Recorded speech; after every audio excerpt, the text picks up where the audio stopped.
If you want news and rumors that appeal, welcome to the Dusty Wheel. Hey, welcome back to the Dusty Wheel.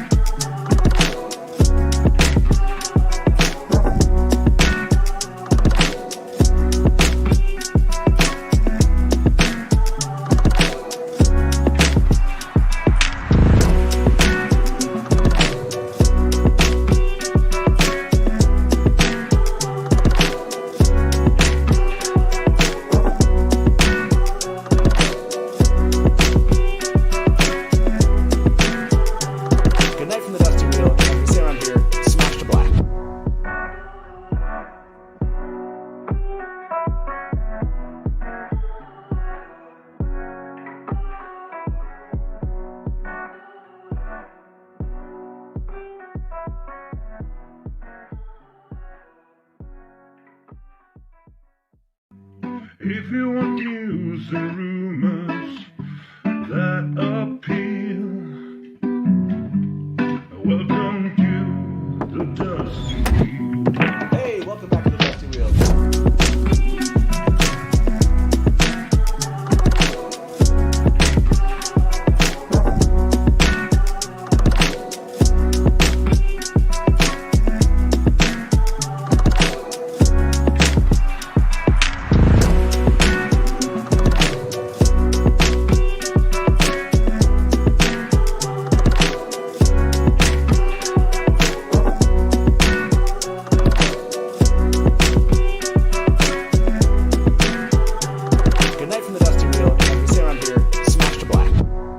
Hey, welcome back to the Dusty Wheel. I'm your host, the Innkeeper, and this is our live call and talk show all about the Wheel of Time. And tonight, you're back for a discussion of the penultimate episode of the first season of the Wheel of Time on Amazon Prime. That's right, episode 7. Taylor just waved hi. Hey, Taylor. Thank you very much for getting us started there. And guess what? We forgot to give away a mug last night, so that will happen sometime tonight. I won't even tell you when. It'll be a surprise for you. Get ready, settle in, I guess, for a good 3-hour plus discussion of this episode. And to do this wonderfully fun thing with me, let me welcome my two guests to the Dusty Wheel. Brett from the Wheel Weaves podcast and Ilkin from Kings and Generals and Wizards and Warriors channel. How you both doing tonight? Very good. Yeah, thanks for having us. Absolutely. Better now, after the episode. I love it. Ilkin, thank you very much for this. Ilkin, this is your first time here at the Dusty Wheel. I mean, not in chat. Here as a guest. Yes, it's the first time, and as I said behind this scene, I really appreciate the invitation and thank you for your patience. Absolutely, I You can't wait guys to hear don't know it, but Matt is super patient, so you guys have to be patient with him whenever he needs it. That's right. Thank you. I'm going to cut that out of the video and put that on social media. That's right. Be patient, everybody. So just as a reminder how the show works for us, these after shows, for the first about 20, 30 minutes, no book spoilers in chat here on YouTube. And we're going to try to do our best. Every once in a while I screw up. It's fine. But let's put out no book spoilers and allow new viewers that have come in here to not have anything ruined. But then we will switch over to full book spoilers at that point, because there's a lot to talk about tonight. So let me just kick it off with you. Brett, why don't you go first? Reactions to the dark along the ways here, episode 7. What did you think? You know, it was just general screaming for me the entire time in my house, just watching it. I can't believe that they've ramped it up this far this season. And we got so much good information and backstory in this episode. Like, I am so excited. We got flashback scenes. We got like the whole blood snow situation. Yeah. We got some of the ways. We got everything in this episode, and I'm so excited. Yeah. What was your favorite of all those things you just brought up? Oh man, I think it's really just like showing us where the show can really go, and what I'm just like now projecting, because it's kind of funny. A long time ago, we had a conversation about how season 1 was going to go, and I had said at that point that they could possibly cut the Eye of the World completely out of season 1. Right. But I love what they've done. They've like ramped it up. They've like padded the sides of it, and they've given us a little bit stronger reason to go there. So I'm really just happy to see what they're doing for the last season. For the last episode. Yeah. I was actually kind of surprised about that, but I don't want to go too far into that from the book side. But yeah, I can't wait to talk about what everyone thinks about choices they've made as a book from a book perspective. For you, Ilkin, what did you think? What was your kind of overall thoughts for episode 7? So actually, similar to Brett's, I started out writing notes, and my spouse was like, "It's not your PhD dissertation. Just don't write out everything." And if you look at the end of my notes, it's like incoherent, emotional, drivel, nonstop. So it was really a good episode. And Yeah. I kind of agree with Brett on the whole Eye of the World thing. I maybe that's controversial, but in my opinion, it's the weakest book in the series, even weaker than so-called Slog. The fact that they are able to make it interesting for me means a lot. Means that they really know what they are doing with the show. Absolutely. I think, and I can't wait to again talk about those pieces, about what the choices they've made as far as making that work with such a dense material. When it comes to the books in the show, I have to ask this for everyone. I do this all the time. Favorite episodes so far? What are your ratings from 7 down to 1? For those of you that have voted in this poll, over 800 of you have voted. 77% of you loved it. 16% of you liked it, and only 7% of you were like, meh. So basically, 96% of you liked or loved this episode, with most of you saying you loved it. So I'm kind of curious. This is my favorite episode. I said that last time for 6. 6 and 3 have kind of come together for me. It's kind of it's 7, 6, 3, 4, 5, 2, 1 is kind of where I'm at. Is this your favorite so far, Brett? Or is this kind of somewhere in the middle? Yeah, no, I gotta say this is my favorite, and it's kind of funny, but the reason why I love the Wheel of Time, my favorite parts of the entire series is always when we get an information dump. That's my favorite stuff to read about. I love reading about the backstory and the history, and when we have someone just monologuing information. And I couldn't wait when I was just waiting for Loyal to go through the ways here. I was like, he's got to do an info dump for us and just rant and talk about stuff. And we didn't necessarily get that, but we got a whole bunch of other information dumps this episode. So I'd say this is my favorite. I really loved 4 and 6 as well, because I feel like there was a lot of information. 5 is they're all number 1 for me. I don't know what to say, Matt. Well, I think there was a really nice spot in this one. I did, it didn't have to be a major info dump, which I liked, Yeah. But he did kind of, we got this feeling of, from this moment of Loyal there, but he seemed more tense. And I liked that. He's kind of just in the library, but he gets into the ways, and it did seem like he was a little hastier. I was like, little bit, dude yeah. does not want to be here. And I loved that. I'm kind of curious for you, Ilkin, is this your favorite episode so far that they've done, or kind of where does it end? So I think I said it on Twitter a couple of times. For me, it's every blocks of episodes is like a movie in a way. So 1 and 2, 3 and 4, 5 and 6, 7 and 8, because every block is made by one director. It seems like each of them approached it as their movie in a way. So because of that, the second, fourth, sixth episodes, in my opinion, were better than first, third, and fifth, because Gotcha. there is some kind of conclusion, and you can watch them as one 2-hour movie, basically. So I still like 4 better than 7, but I feel like after the 8 that might change, because if it's one movie, 8 might make 7 much better in my opinion. Yeah, I see what you're saying. Kind of if you take those blocks themselves. Do you agree with that, Brett? Yeah, no, that's a good way to look at it too, because they are, like you said, kind of in blocks. So I mean, I'm excited to see what number 8 is, but. Yeah, I love information. I love the setup. I love the relationship building that we got. I think we got a lot more in this episode of the relationship building people wanted to see. I mean, I understand they can't just throw everything at us in episode 1, right? They got to spread it out and drag that out. And especially for new watchers to the series, you gotta drag people in 1 foot at a time here. You can't just overwhelm them with knowledge. Yeah, absolutely. Okay.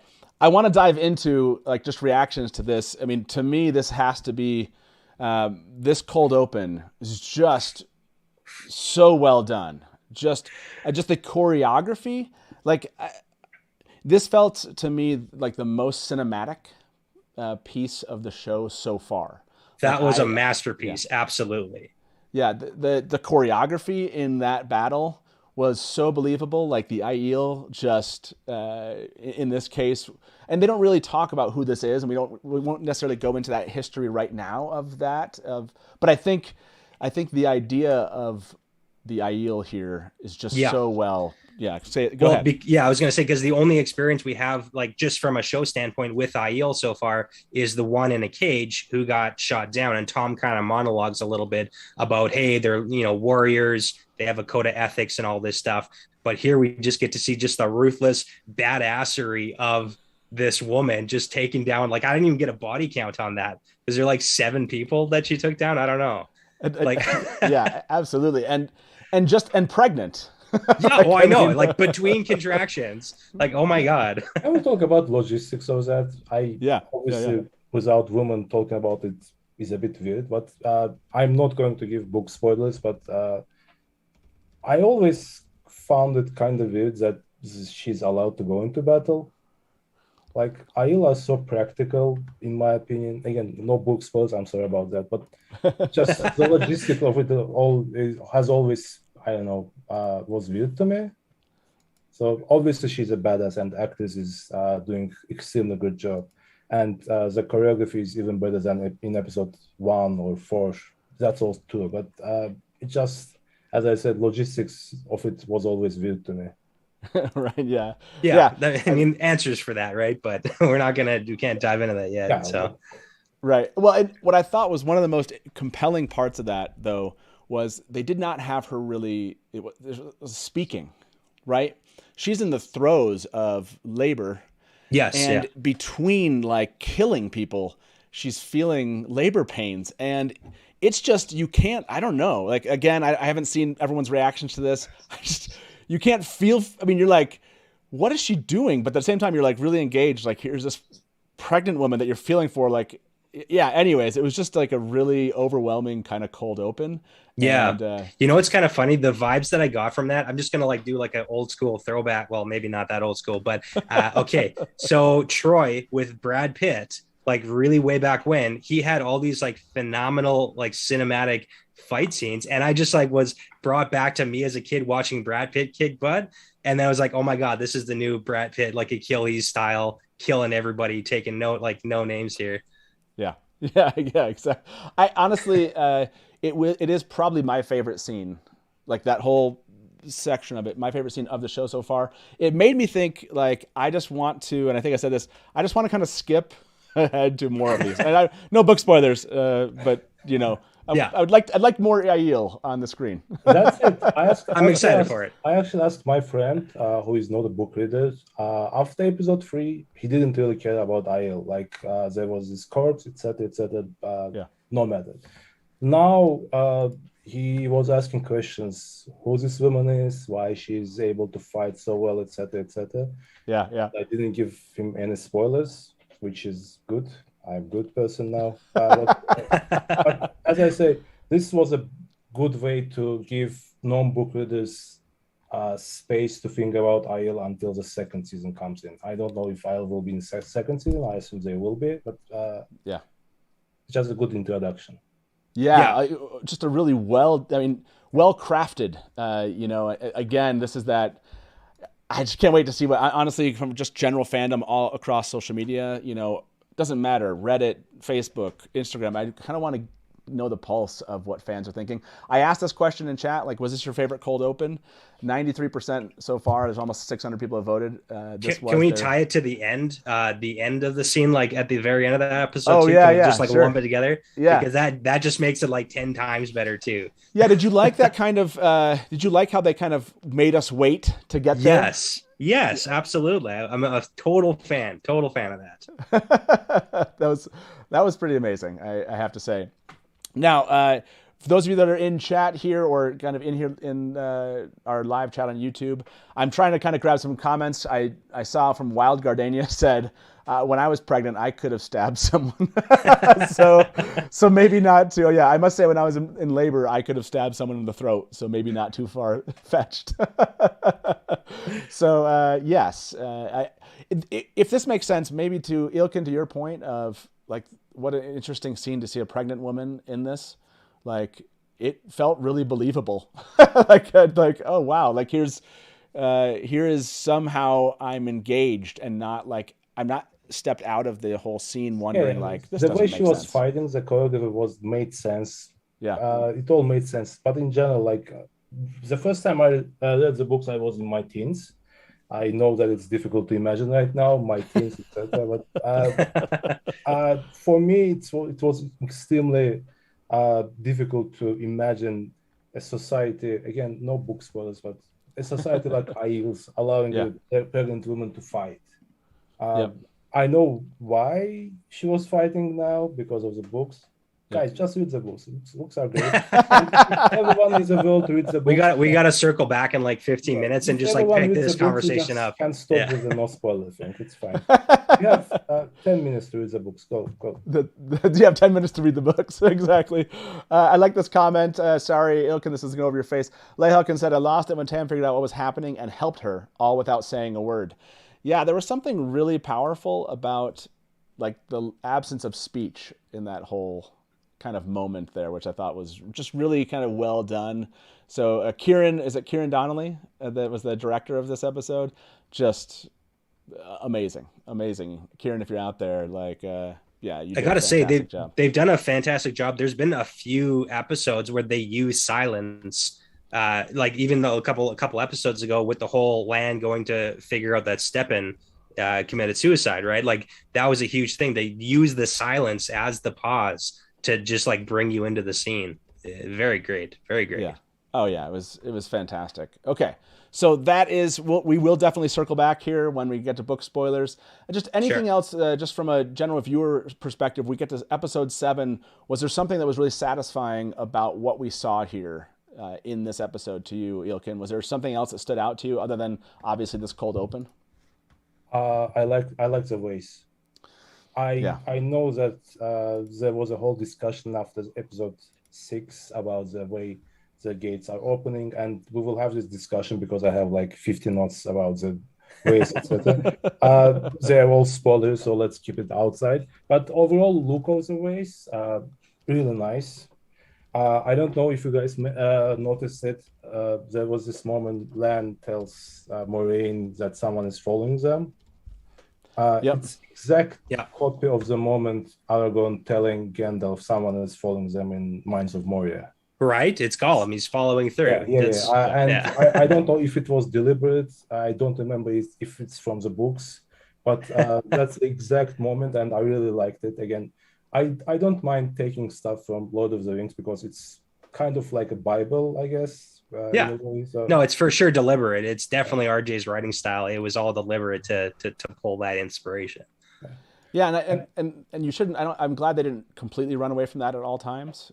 Because that is partially what inspired it. So hopefully, in line with presenting the show and the books properly, you can't just completely write out all of those things. And so yeah, I like that a lot. Did you like Loyal in this, Brett? Did you like the way that he kind of took charge, if you will, in the ways?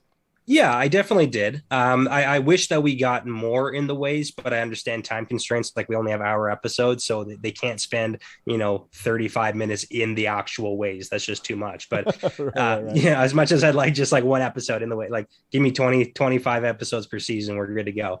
But yeah, no, I think that he definitely stepped up, and I think that we're going to see a larger role for him. We didn't really see much of him after they arrived in Faldara, but I mean, he's not going away, so I'm excited for him as a character to kind of expand.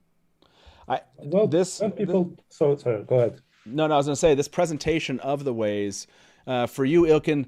Did it give you the feeling of what you had as a book reader of what the ways were going to be like? Did you like the way? Yeah. People call the whole slog thing, but for me, the ways in the books are probably one of the least interesting places to visit.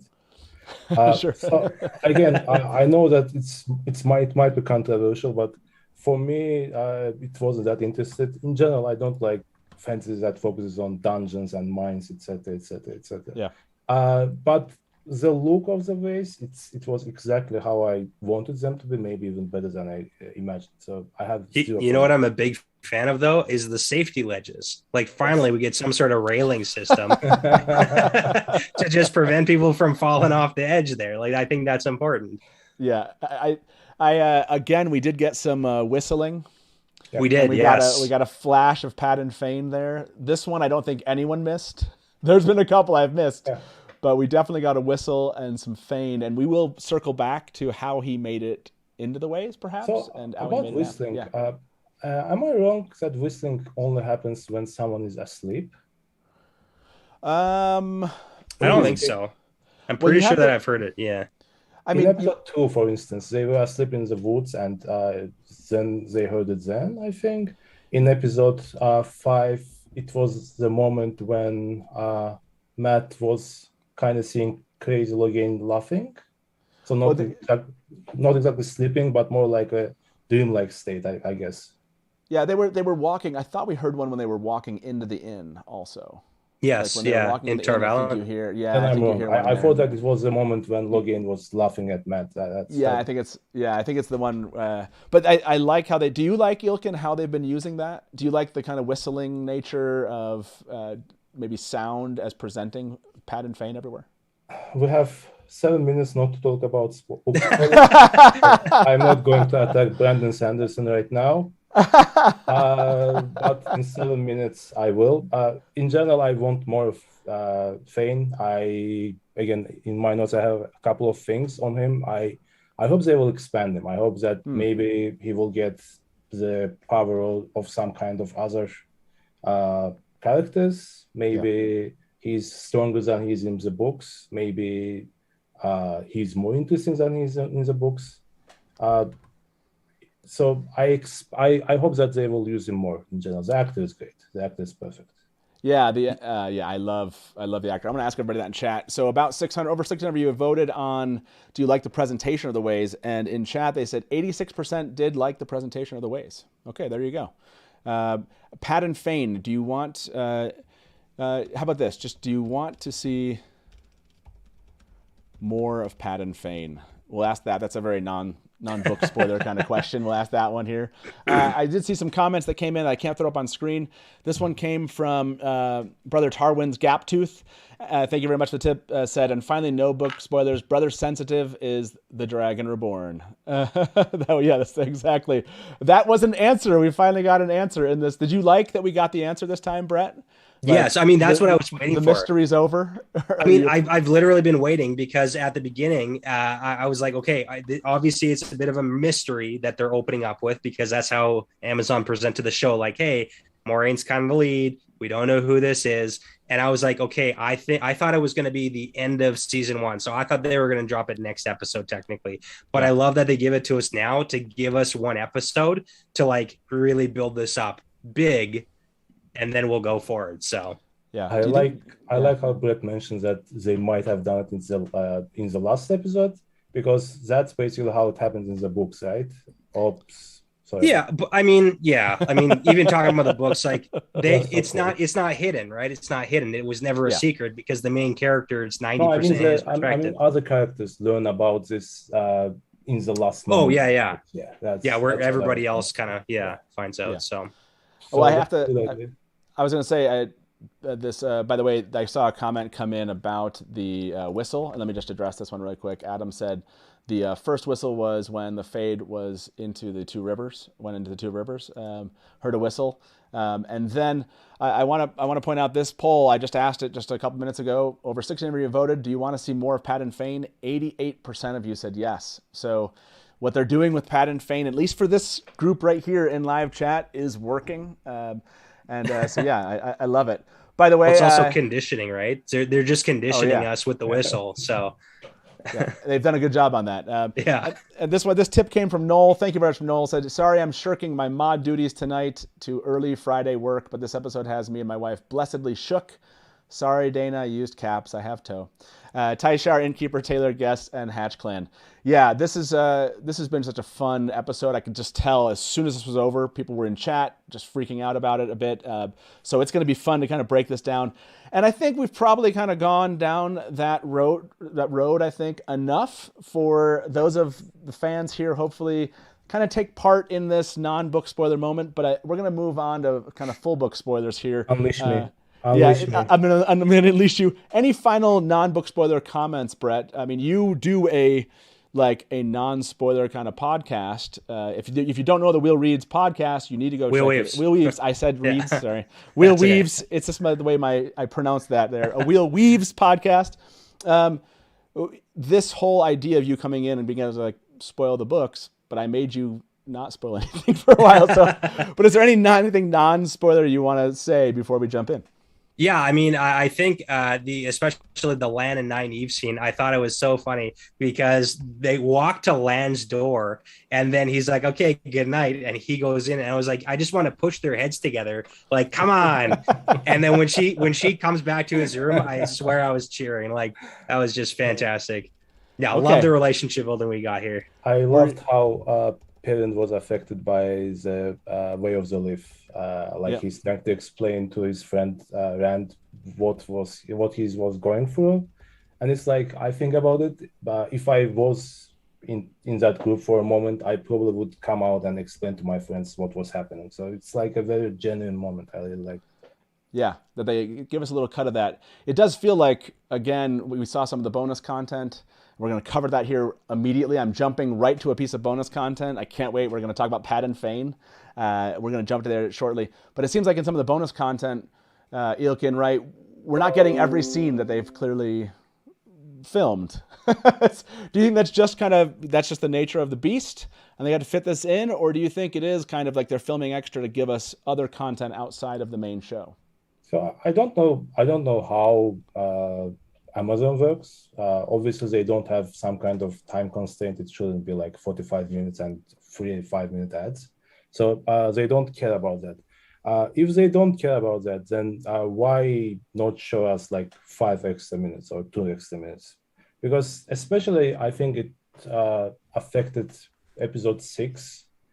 It was good, but I felt like a bunch of scenes weren't there. Like connective tissue sometimes. Sometimes the establishing shots weren't there.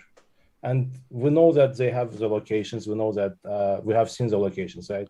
So why not have the establishing shots? Why not have the scenes then? I just wonder what they are planning. I don't know if they're planning like a Blu-ray release or something like that. Do they do that for Amazon shows? I want to say that I want to say at least from the perspective of like deleted scenes or something. I thought that Rafe said something, like maybe in a couple months or little. I don't think he said months, but anyways, maybe there'll be some deleted scenes that they release. So I'm not sure why. Maybe they're holding on to some content before giving it to us later. I don't know. Yeah, I mean, I'm not an expert, but I have to imagine there are some sort of analytics because, I mean, keep in mind the TV show, everyone who's a big giant fan of Wheel of Time, we're watching it anyways. They can make it half an hour. They can make it 16 hours. We're going to watch it. They're trying to appeal to people who don't know what Wheel of Time is. So I feel like there's got to be some sort of analytics of, you need to keep it within a certain time frame. And then they also know that we're going to go and watch all the bonus content after anyways. So, like they get the best of both worlds. It seems like for those of you that were watching, you might not even get this cut. The social media side, if you're over on Facebook or Twitter or Twitch, hopefully you come join us over here. Hopefully you enjoyed that sneak peek of what we just had. The cutoff there might have been abrupt, so hopefully they'll come see us over here. But we're just on YouTube right now. Again, we're sticking around here for the next 2.5 hours. And with that, why don't we jump to what you've all been waiting for, full book spoilers. Let's get into it. I know everyone's cheering. Over 600 of you voted to say that you did like, by the way, the relationship building between Nynaeve and Lan. But 87% to 13%. So that one kind of surprised me. Are you surprised by that, Brett? That was the cut as far as what fans are thinking? I mean, yes and no. I mean, there's always going to be some people who imagine it differently. And I mean, I get it, right? The TV adaptation is never going to appeal to 100% of people because it can't. But I mean, the whole nine even land situation that happened in Eye of the World. Like that stuff happened. We just never saw it because Rand is the worst at picking up any cues of any relationship of any person ever. Like he sucks at reading signals. So Rand being surprised by Lan and Nynaeve's relationship, like I'm not surprised, but they were totally, maybe not to the extent that we saw, but like they were totally building a relationship on the road together. So part of me did want to see them, like I thought they were going to I thought they were going to like leave people hanging. I kind of wanted them to leave us hanging. They did for like just like a half a second. I literally I was like no, and I was like push their head. Come on, you can't just walk away at this point. I kind of wanted that tension. I wanted people at the end just to be like totally frustrated by this tension that they built up. But that's mean. I guess that would have been mean. So okay, let's do this, everybody. We're into full spoilers. I gotta talk about this. If you have not seen this, then you should go. You should go into the bonus content and check this out. Look at that. That is how it seems like they're telling us that he got in and out of the ways, right? There we go. The trefoil leaf, right? Just to clarify, so that is Pat and Fane on the way out of the Waygate that he's holding that you picked up that shot? Well, I don't know if it's. Let me see. I think there's another shot there right before that. It shows. From the sky, it looks like. Yeah, it looks like that's the portal. I guess you don't know which one that Waygate that is, but they're certainly showing him at a Waygate. That looks like a Waygate to me. So. Yeah, no, and he definitely like walked off Infall there and like headed on after them. But it's kind of interesting because with the whole, I mean, not to rehash it too much because I know you guys have probably talked about it a lot already. But with the channeling, with opening the ways, like I thought that was pretty cool. You still have like the Ogier singing, right? So Loyal still has a role to play where they could, maybe pump up like his tree song a little bit to Loyal can sing the gate open too. And then you've got the trefoil leaf here, which we got revealed, which is pretty sweet. Yeah, it's interesting because this is one of the biggest kind of questions that came out of the last episode, which was how is this going to work? And I see a lot of people in chat like saying, why was this cut? Why was this cut? Why was this? And again, do you think, Ilkin, this was cut because it's a difficult thing to kind of maybe explain to the viewer, or do you think it was just from the idea of showing channeling, opening it, it's more visually interesting? I don't know. It's cut because of his awesome shirt that has the same pattern as the leaf for some reason. That's why it was. but jokes aside, the whole series has so many different devices. Yeah.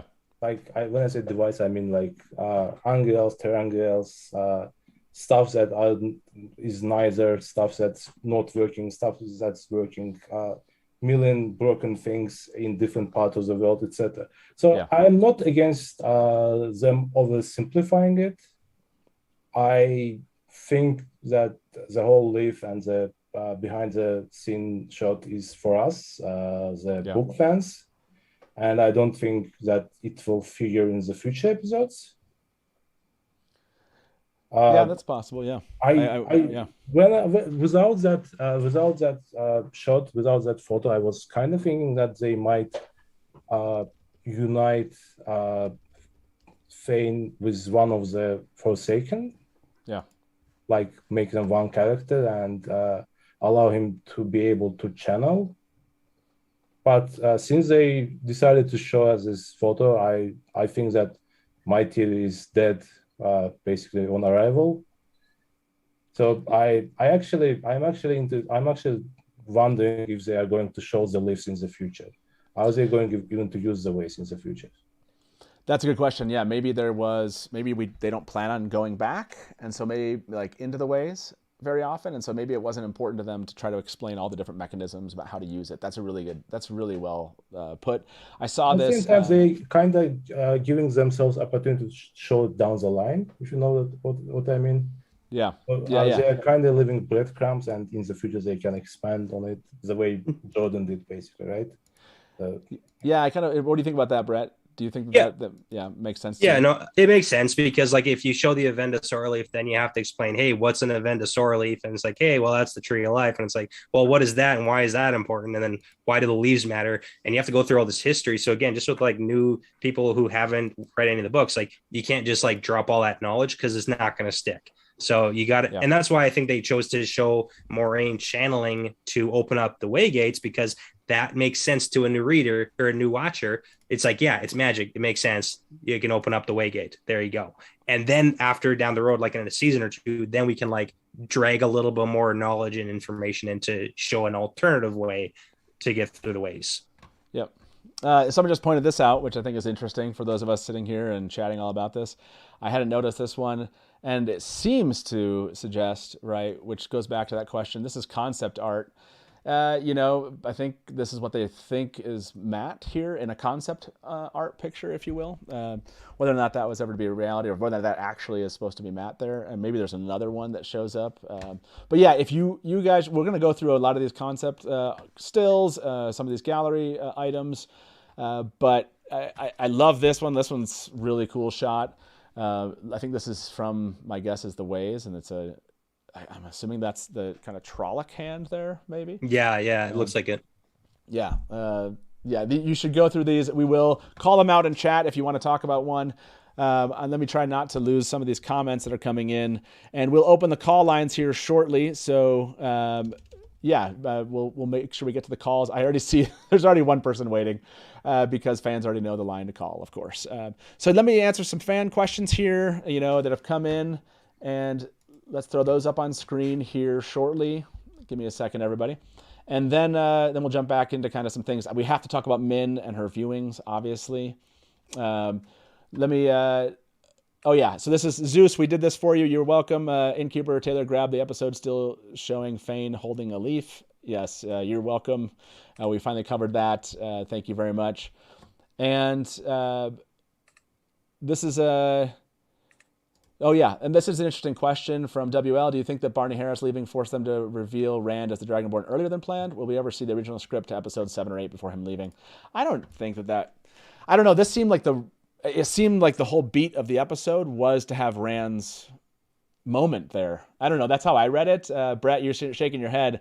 Yeah. Regardless of Matt being there or not, this episode seemed very much about his reveal. Yeah, absolutely. I mean, maybe this will be a little bit more of a controversial take, but I mean, if you think back to Eye of the World and At the Eye, okay, who actually does anything? It's not Matt. Matt doesn't do anything, right? Perrin doesn't do anything. The girls debatably don't do anything either. Like, there's not a lot that they actually do at the Eye. The only person who's important to be there was Rand, and then Moraine, because she kind of shows down. So with the Forsaken that pop up, and then Someshta, he comes in too. So it's like we don't really need everybody else. We really only need Moraine and Rand and the Green Man, and we're good to go.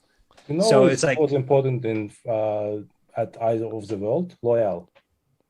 Honestly, I don't know why they haven't shown him in Faldara at all. Oh yeah, that is I kind of wonder if they are going to have Someshta. Is it Someshta or Someshta? No, yeah. The Green Man. I don't know if they will have him because the affinity between him and Loyal is kind of very important in the Eye of the World moment. So maybe they will not have a Green Man at all. Ooh, that's a good question. I should have asked that one in chat. I was going to say, did you miss Loyal in Faldara? That did not stand out to me as much until you just asked it, and then I was like, "Oh yeah," I felt bad because I was like, "What is he just reading a book in a room somewhere? Like, what's Loyal doing?" Yes, that is what he's doing. It feels like maybe he gets lost there a little bit. That's a great point, and it does make you ask that question, Brett. Do you think we're going to get the Green Man? To Ilkin's point here. We see that Rand and Moraine are going in. Do you think they're telling us something, or do you think that everyone's going to follow after? Yeah, no, I think, kind of the way that I think that it's going to go down at this point is I think we're going to get Moraine and Rand who get to the Eye. I think The Green Man's going to be there, and I think that they're going to give us something that's somewhat similar. And I just don't think that everybody else is following. I don't think that Land's going to drag the rest of the Emmons Fielders through the Blight. I don't really see that happening. But what I did notice is that Fall Dara has a very 300-ish Tarwin's Gap situation going on, which is totally set up to be like big Tarwin's Gap battle that we got at the end of the Eye of the World. I think they're setting up for us to have like that. And then kind of at the beginning of the Great Hunt, we had the Fall Dara raid. So it's like, I think the rest of our cast is going to be in Fall Dara for this like ultimate showdown. We might get a little bit of Rand action coming in to save the day. That's just what I'm kind of hoping that's what happens. There was like 100 questions there. Yeah, there you go. That's all. That's what's happening. I just laid it up. There's 100 questions. Yeah. That's perfect shot. Okay. Do you miss Loyal in Fall Dara? Over 500 you voted on this one. 79, almost 80% of you said yes. It seems like one of those things that must have ended up on the cutting room floor. Like they're just like, we can't go and have this scene between Loyal and someone because that takes away from this other key scene because we've shot too much. So maybe we'll get a shot of him later. But I have to ask that question, will anyone follow them into the Blight? That way we don't have to say all of the people. So what do you think, Ilkin, to that question? Can you imagine Nynaeve not following? Right. I can't imagine that. If I can criticize Jordan for a moment, sure, we all do it. There is a weakest portion of the Eye of the World. It's a moment between Fall Dara and them reaching Eye of the World. I don't know if you guys remember it, but it's written in a very basic fashion, I guess. It kind of is like a like fairy tale, basically. Yeah. The action is showed like, and the heroes went on and defeated enemies. So very simplistically. So already this is more interesting because I can guarantee that someone will follow them, and so there will be more interesting situations in the Blight than there was in the book, in my opinion. But I mean, keep in mind too, though, because we have like one more episode. Like this is the finale, so we have to have some sort of like they have to make it through the Blight. They have to get to the Eye. They have to have a showdown. We got to tie up some loose ends in Fall Dara. We got to maybe see. There's like a lot that has to happen. So I think we're gonna just like do a skip and a jump and get through the Blight almost. Maybe like a little bit of a chase from like a worm or something, but. Yeah, I was looking at that like Blight, and I was like, "Is a worm? Can a worm even make it?" The worm. I don't think the worms would have a hard time getting to that. They went with a very, very kind of dense. Like that's an imposing looking Blight. Like in my head, it wasn't as dense as this, but it was what I thought was a really interesting scene of when Moiraine walks in. She does what I really appreciated how she does it. She kind of holds her arms in. And she moves I don't know if you saw that. She like moves a part of the Blight with kind of like her sleeve. She does not touch with her hands. And it was, again, like a little touch like that. Okay, good. Like she knows, the actor knows what she's walking into. And it was well instructed in that moment. Because if she had reached out and touched stuff with her hands, you'd have been like, that's not smart. You're going to die. You're going to die in the Blight. I have to, so far, over almost 600 of you voted on this. Will anyone follow them into the Blight? So I'm going to leave this vote up, but 70% right now say yes, 30% say no. That's interesting kind of split there. I would say, in my head, like watching this episode, it would have been like someone has to. Wait, here's a question, Matt. Yeah. Because when I was thinking like who might follow them, maybe Fane. Oh, interesting. Like I didn't even think about Fane because I was like Nynaeve, like the Emmons Fielders land. Like I don't really see them going, but it's like then I thought again, it's like maybe Fane because why'd he come all this way? And if they want to pump up Fane's role, I don't know. Like that might be the place. Okay, so there are so many questions coming in. You guys, let's cover some of these questions, and we'll jump back to it. We've got to ask the question of, is there going to be a fight at Tarwin's Gap? I see as soon as I said the call lines were going to be open, I told someone was waiting. 3 more people jumped in. I apologize. We'll weave you into the conversation, everybody. We'll continue down this road. Let me throw this comment out.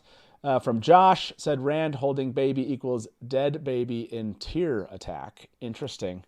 Ilkin, did you connect that baby that he was holding to anything that, like, did that make sense to you, that viewing, if you will?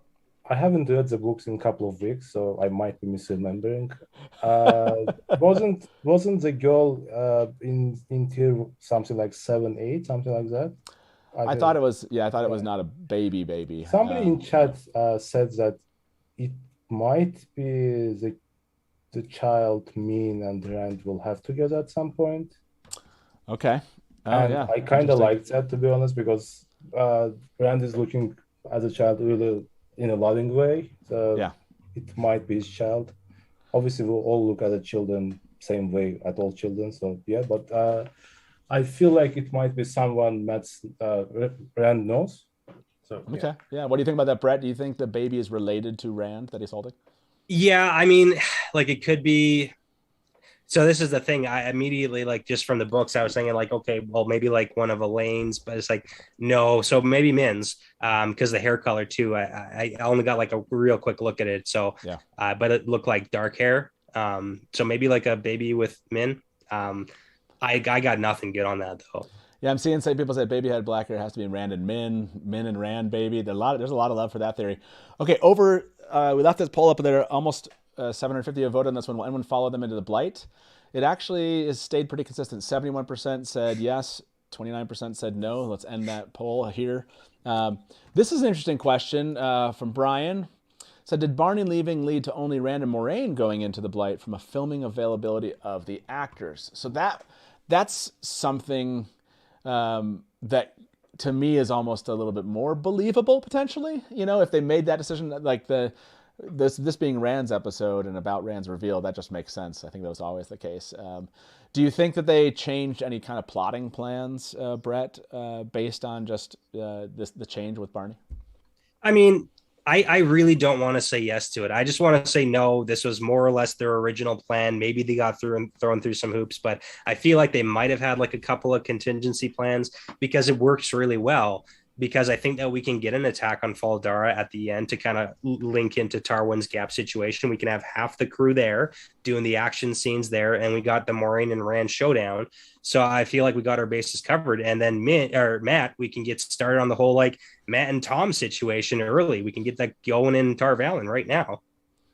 Yeah, you're throwing this theory out, which let me ask this one right now in chat. Are we getting a battle? Are we getting a battle at Tarwin's Gap? I don't think I've messed up a poll yet today. There you go. We're almost an hour in and no messed up polls. You're welcome, everybody. It's going to happen. 3 hours. I think I read somewhere that they left a big chunk of the budget on the last episode because they want to do more CGI, more battle stuff there. I think I read that somewhere. I don't know if it's genuine thing or just someone spitballing it. If that's the case, we will probably see like a huge battle. 100%. Which will help the season immensely, which will garner so much new viewership. Yeah, you can't give me like an epic fantasy show and not give me like one gigantic just shitstorm battle. Like you got to give that to me, guys. I want to say that Rafe did mention that like Tarwin's Gap was like one of his. I think that it kind of goes to that comment, Ilkin, that you're making here. And this comment from a fan. Let me show it first. I think this is a great transition point. I don't have it right there, so I will just show it. The fan was talking about, this came from Esther, said, I love how they showed Min's viewings. So, yeah, let's talk Min's viewings here. And we meet Min. Like, we've met Min here. Like, yeah. How are you feeling, Ilkin? How did you think that Kai Alexander did with Min and the writers, like, bringing Min to the show from the book? Well, my lawyer advised me not to speak about that because I want to avoid a divorce. But otherwise, jokes aside, I really liked how they showed the viewings. I had it in my notes.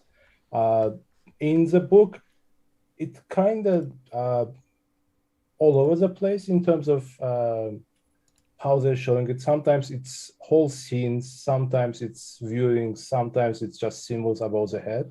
Yep. It's more. I hope that they will continue in this way and make it something more consistent between the scenes. I really like this one. Yeah, It's This is perfect. In general, I don't know if it's just me and because I just watched the episode, it feels like CGI is getting better in the latter part of the season, gotcha. especially the channeling. I thought that channeling is shown much better in this episode than the last one. Yeah, it probably makes some level of sense. Again, I don't know how often they were working on it early versus later. It was kind of hard to know when all those things were coming together. What The did you last like? episodes were shot much later, right? Because of the pandemic lockdown. Oh yeah, it's that's right. possible That's a good they point. were- So these came after. Yeah, that's right. So maybe and some obviously the CGI work would come after. Yeah, that's an interesting point. Brett, what did you think about viewings? I know a lot of fans have said they liked it so far. For those of you in the chat, what did you think about the viewings themselves? I'll try to capture some thoughts here. But yeah, go ahead, Brett. Yeah, no, I definitely do think that they did a good job, the phasing situation and just straight up explaining, because it's kind of funny, but a lot of the book stuff doesn't translate to a TV show very well at all. Like if they showed it as written, you'd have like symbols flashing around their heads. Like it would look really it would look pretty kitschy and pretty lame, right? It wouldn't be that great. Same with like some of the channeling. Like yeah, I like the fact that we get to actually see stuff, because otherwise it'd just be like two women staring at each other and nobody can see anything. Like if you actually did the show as the book is written, it doesn't translate to a TV show. So I think they hit it spot on, and I'm just looking forward to what they do with more of it. Like they gave us a taste, as they're doing with a lot of it in season 1. They're giving us tastes of the magic in the world system, and we'll get a lot more in season 2. So I'm seeing some comments about this. I got to ask everybody. Almost 700 voters. Are we getting Tarwin's Gap? 90% basically. 89% believe we are. So I have to ask this question about Min once this one goes through, and then I want to show some comments. But people are saying they love the viewing so far. So yeah, like there we go. I just did ask If I a may, poll. a couple more Min comments because I have a bunch of them here. So Min had tattoos, and they kind of look similar to the ones Yuan has. Min has tattoos in the show. Did I miss Yes. the tattoos? Oh my gosh, I you totally did. missed Yeah. them. Well, if you can catch it, it shows more prominently when she meets her and afterwards. And they look really similar to Amelin's tattoos. Interesting. Okay. So I don't know if that means anything. Obviously, they are not from the same region in the books. I don't know if it has any meaning. Maybe actress has these tattoos. I have no idea, actually. Maybe it's her just tattoos that he has in real life. Yeah, that's an interesting question. I don't know why. Oh yeah, I'm seeing them now. What you're talking about. I had missed that originally. Brett, do you think there's some meaning to those? No, I honestly don't. I think that it's just, I think they're just tattoos, because they're not similar enough from what I could see. They're not close enough. Like they're close, but they're not close enough to give me any, idea that they mean they're connected anyway. Yeah, that's it's interesting. I have to ask people that question too. Yeah, whether or not it's connected or not. By the way, I remember I said I didn't do any bad polls, and then I put an empty poll out there. So there you go, everybody. You got your bad poll for the day. Someone wanted a meh on Min's viewings. I'll try to give you more options on if you liked or didn't like something. But overall, these first 500 votes in this, did you like Min's viewings? 92% of people. I'm gonna leave that one up. I did see this. I love this comment about the rainbows and carnivals. I took it so literally. I was like, oh my gosh, she sees rainbow and a carnival.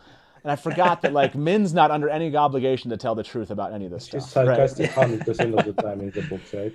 Right, like the sarcasm coming. Do you think, Ilkin? Do you think that they were kind of pulling on the carnival thing, like the Val and Luca thing, to play with fans by having her be sarcastic to Rand about carnivals? I think similar to the books, she tries to play her visions off in the book so often. I feel like she said it immediately after Free Women and Rand. I think she said immediately after. So maybe she was just trying to play it off, just to joke it away in a way, like it's not that important. That's what I felt about it. What's fun is it can be a very Jordan-esque kind of thing, right? Yeah. It can be a could mean throwaway. something. It can be a throwaway until they want to make it into something, right? And Yeah. then they can make it into something, and then it feels like, oh, I mean, Jordan layered his books with all sorts of stuff he just never used in the end. It was all things that he might have used, might have wanted to use in the future, and it feels like so well done and brilliant because he just threw they threw all sorts of stuff in there. He didn't I have to can use just any. imagine Rand and Min in Korean, and nobles are giving him some kind of party, and Yeah. maybe he asks her, is that what you meant by the fireworks? And she's like, yes. Right. Exactly. Yeah. Easy Yeah, to and they tie can play in with if it. Yeah. Yeah, it's easy. Yeah, absolutely. By the way, did you like Minutes viewings? 92% did say that. Almost 700 voted on that one. Okay. I told everybody we were going to go through some of these comments. Let me show this one from Jessica. Jessica said the voices of Machin and Shin to me sounded like their own voices all mixed together, creepy and fantastic. Did you notice that, Brett? I did not notice that. Yeah, I didn't notice it well enough. Like I did get a combo. I do love the way they played off the Black Wind. Like I thought that was really smart. Even though like I was excited to see the just like utter creepiness of the Black Wind in the books. I think the way they showed it makes a little bit more like sense of why it's bad is because it's going to drive individual people crazy on their individual personal issues. So I think that that's a smart way to play it, where it's not like, oh, it touches you, immediate death. It's, again, one of those things that's really hard to show in a TV show to a new viewer. Like, this is why it's bad. Like, don't let it touch you. It's similar in the book somewhat, right? It says that it will drive you crazy in the book. Yeah, so, but it's like basically if the Black Wind even touches you, like gets to you, it's like game over, man. Yeah, and that's too close to Mashadar. They do start hearing the voices. They hear like the blood, whatever. It's like blood sucking, whatever. It kind of goes into this like meat, red meat sucking blood, whatever, blah, blah, blah. Yeah. But they definitely took a different tact with it, which I kind of wanted to hear some of that like insane voice in Machin Shin versus trying to have it drive them insane. But I liked what they ended up coming up with because it drives they used it as a narrative device more so than just kind of this thing to drive the plot for viewers, right? Like someone that's never read the books is not like going to be like, what was that? But it was all of a sudden like, oh, this thing almost has some more sentience than the books kind of give it. Well, and it really did drive the relationships for it. It's like that was the fire that lit the whole. Oh my God, Perrin actually kind of has it out like likes Egwene. And that makes sense with the Layla bit. Like that was kind of the spark that set off the chain reaction of the rest of it kind of making more sense, of linking it back to like episode 1 of, oh, this is why Perrin was mad at Layla for not attending Egwene's braiding ceremony. And that makes more sense because Layla knows that he kind of likes Egwene. It's like all this stuff. Yeah. So they used it really intelligently, I think.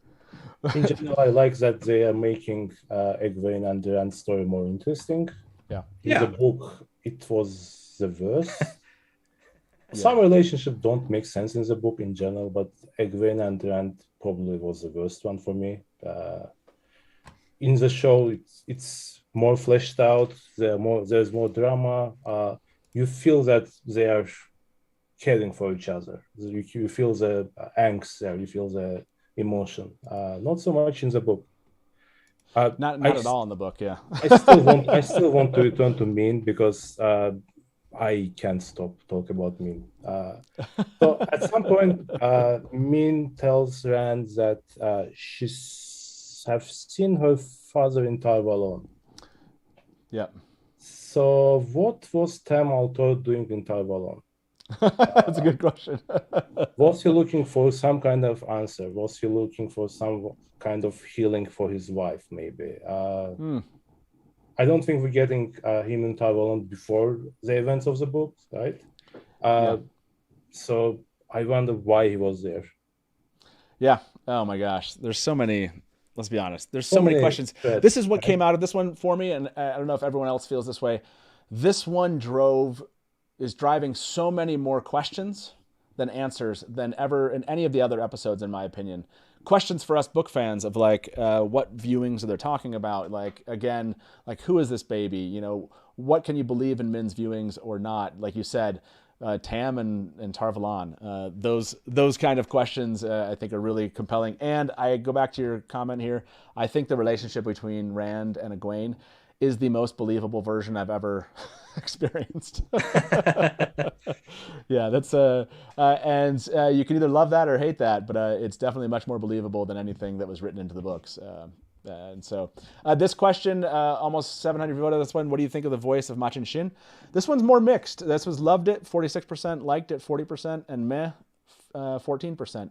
So it's definitely one of those that did not have just an immediate reaction from fans here with us. I love this comment from Tigraine. I love Matt's impression of Machin Shin. I'm not an actor, so I appreciate that, Tigraine. Thank you. That was a terrible impression.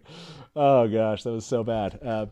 Okay, let me jump to, again, I keep on telling everybody we're going to get to all your comments that you sent in. We'll get to our first caller here in the next, give us like 5 minutes there. You guys are doing great holding on. This one, oh yes, we have to talk about this. Did Moraine really send the Red Aja after Matt? How are we all feeling about this? I have it in my notes. So we know that Red Aja hunts all kind of men for all kind of things. Like, they would probably hunt Perrin if they knew, right? But is there a chance Moraine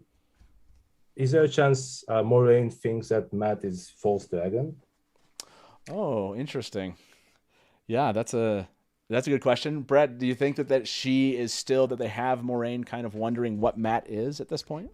Yeah, I mean, I think that's a good question. I don't think that she thinks that he's a false dragon. I think that she does recognize. I mean, the interesting part about Matt is what they're doing with the show is they're saying there's a darkness within him that was already there. And what is that all about? Because now she knows, like at the end of this, she knows like the whole Perrin and the wolf situation, and she doesn't know everything about that. But I don't think that she thinks he's a channeler. I think that she knows that something else is up and that he needs help. And although the Red Aja is not necessarily gentle with people, they do.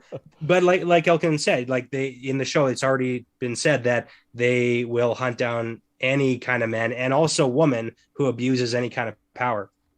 So honestly, maybe if there is like a darkness inside Matt, what he does need is a bunch of Reds to like take him under control for a little bit. Maybe we'll get like a secondary healing of Matt. Yeah, and if they try to gentle him, it doesn't matter. It doesn't matter. It's not going to do anything, right? Did they try to gentle Elias in the books? I think so. It did. Yeah, they definitely did, and he was like, it didn't do anything. So, and maybe that's what that's an interesting thing. Okay, so I love that question. I want to do 2 Matt questions here. First of all, how do you want to phrase this? Is Matt going towards the dark side? I don't know if that's the right way to ask our audience that. What's the question? Skywalker. Yeah, is Matt the Anakin Skywalker? How about that? Of Anakin Skywalker of the Wheel of Time. There we go, everybody. Enjoy that question. I like Joshua in general, but he gives this vibe like he's a love child of Anakin Skywalker, and there's this character from Cruel Intentions. That's literally the first thing I said. It's like that's Christian Hayden or Hayden Christensen, right? Like immediately. Love child of these 2 men. So okay, that's fine. And this is not meant to. I don't want to get down this road too far, but I think Yosha is killing it in ways that Hayden did not. That's how I'm going to put it. We don't need to like have a whole fight about this. This isn't about Star Wars. Yeah, it's real time. So, I don't. This is interesting. Is Matt the Anakin Skywalker of the Wheel of Time? I mean, he maybe he already killed a kid. I don't know, right? So like we got that. Heart of Valor said Matt's Han Solo. Duh. You're right. That's a good point. I'll let you vote on that one a little bit longer, but it seems like the writing's on the wall for this one. This one is an interesting question. Thank you very much, CJ and Joanne. 2-hour season finale, perhaps. What do you think, Brett? Do you think we're going to get a longer season finale? Oh, I hope so. Like, don't make me like say no. I hope so. Yes, I'm putting it out to the universe. Give me like a 3-hour. Give me a 5. Like, I don't care. Let's do this. 90 minutes. Let's go with 90 minutes. Yeah, it could be like a 90-minute. I could see that. Well, here we go. Han Solo of the Wheel of Time TV show. There we go. I'm going to give you this. Let you give it a minute to answer this poll. Is Matt the Han Solo? I'll give you a better version of that. Okay. Yeah, great question. Chat is flying by right now. Rant Al Moore, thank you very much, man. He said, I wonder if Fane opens the Waygate and they get attacked on 2 fronts by Trollocs in the Gap, so help defend the fortress until Rand travels back. Ooh. They did lead us up to like that whole idea of, you know, you need to block the Waygate. And we know that Fane has access. We know that now Trollocs can use the ways to get to rivers. What do you think about this idea, Ilkin? Do you like that they might be kind of setting the Faldara up to be attacked from multiple Maybe angles? that's where Loyal is at the moment. Maybe Moraine Oh, yeah. in there. Hopefully she's not that stupid. Yeah, that's an interesting question. Because it's in the book 4, right? Doing the attack on the two rivers, Loyal and File go to the Waygate and close it, right? I think that I can't remember if it's 4, but that is certainly so maybe that's Loyal and Gaul, I think, in book 4. Is it Gaul? Right, Yeah. Good point. Yeah. I was wrong. I'm gonna trust Brett's. Brett's probably been Yes. through that, and more specifically, a chapter by chapter. Again, Wheel Weaves. Yeah. You gotta go check them out. Is Matt the Han Solo? Everyone liked that one better. Is everyone in chat okay now? We're better now. And by the way, someone said his parent Chewbacca. His parent Chewbacca. That's oh man. Parent is kind of that way. Marcia just said, if there's a 5-hour finale, I can't wait to see how long the Dusty Wheel after show lasts. That's true. If they did a 5-hour finale, the after show would be a lot longer than that. It was so intense during his confrontation with Rand. I backed off. Not even Rand. I backed off at that moment. So I just sit back in my couch. I don't okay. Maybe you are right. By the way, Adam, sticks are more worrisome than worms in the Blight. Agree with you there. That's true. Tyler said Zoe Robbins is a freaking star. If I just taking bets on who would blow up from this cast, it would be her. Such a charismatic screen presence. Yeah, let's go back to the lands. That's a little bit of a change, right? Bukama, isn't that Bukama that they're using there, and he's alive? And for now, until the Faldara attack. Oh wow! Okay. He's gone next episode. What do you think about this? Like, did you like them actually setting up Lan having this family, if you will, in Faldara? Absolutely. It makes him more than a one-dimensional like killing machine warder man who's really good at stuff. It's like, you know, he has family, maybe not like blood family, but he's got family. So he gives different aspects. And it's like, that's also the thing that makes Nynaeve kind of like, you know, fall a little bit deeper for this guy too. Cause it's like, hey, there's a softer side beside the whole, you know, killing man. So no, I think that's fantastic. And I love him in this, and I'm pretty sure it is Bukama. It's got to make sense from New Spring, but just like New Spring, he ain't come out of this one alive. So I like that. Ilkin, do you think that they just introduced this character to then take him out? I think his name was Zahir, right? Was it? Is it Zahir? I can't remember what they. They didn't pronounce it. They didn't spell it out, but it was on the screen with subtitles, I think. Oh, I didn't check the subtitles. Okay. No, I didn't either. Yeah. So the subtitles, ruined again, me there. I don't remember this moment in the books, but I feel like doesn't happen. Yeah. A few soldiers saved him from Malkir, right? So maybe Zahir is one of those soldiers. We just don't get them on screen in the books. But yeah, go ahead.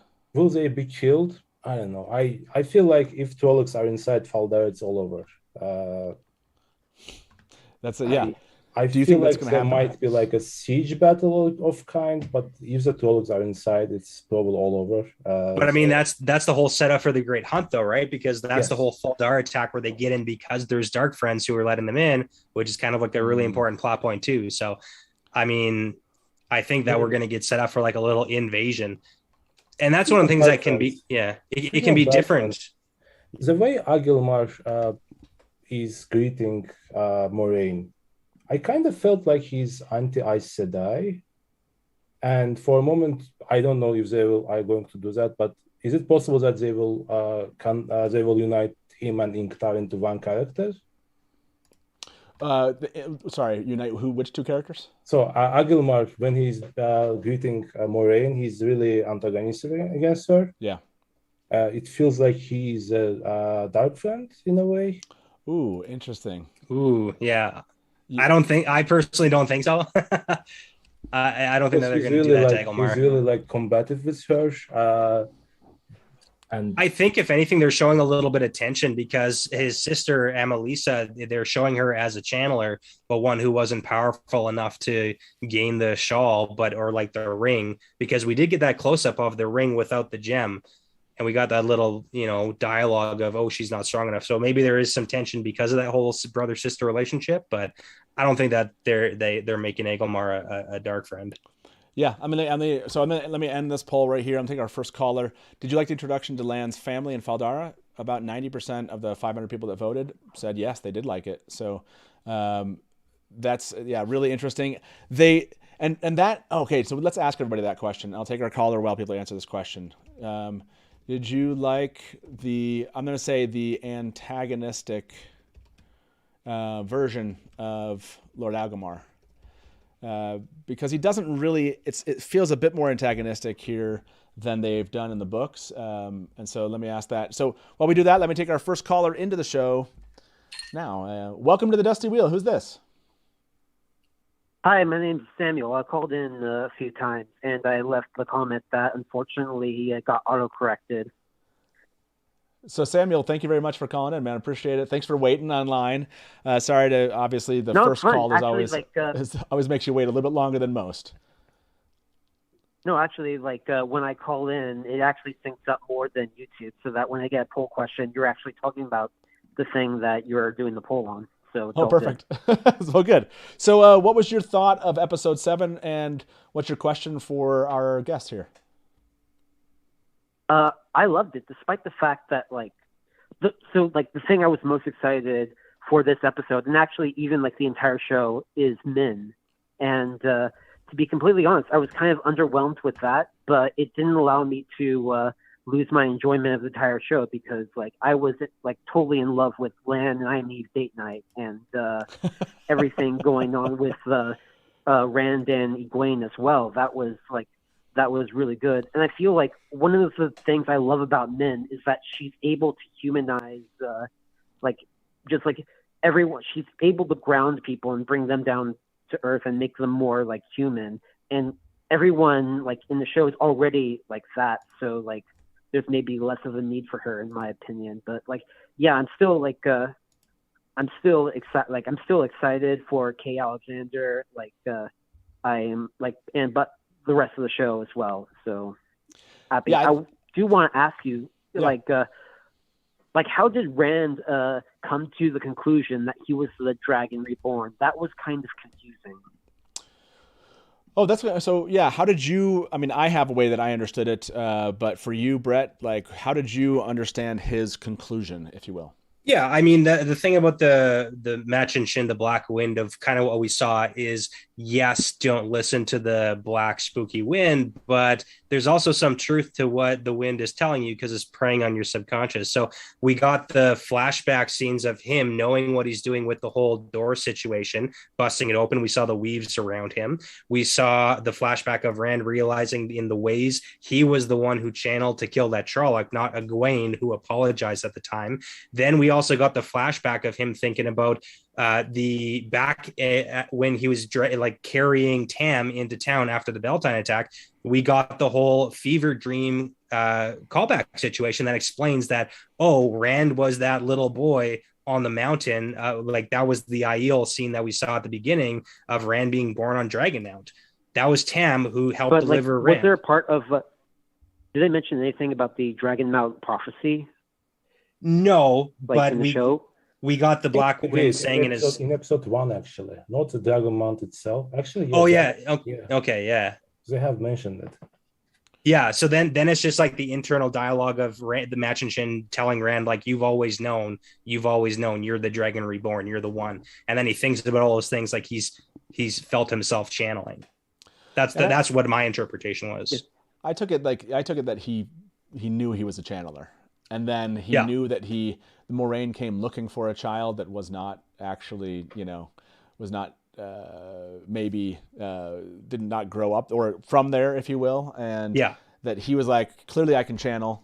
And if there's anyone that's going to go do this, I like how they set up Rand with that. I took some notes on this and I can't remember what they were, but he had that kind of buildup of I'm not going to let anyone else die. No one else is going to die because of me thing.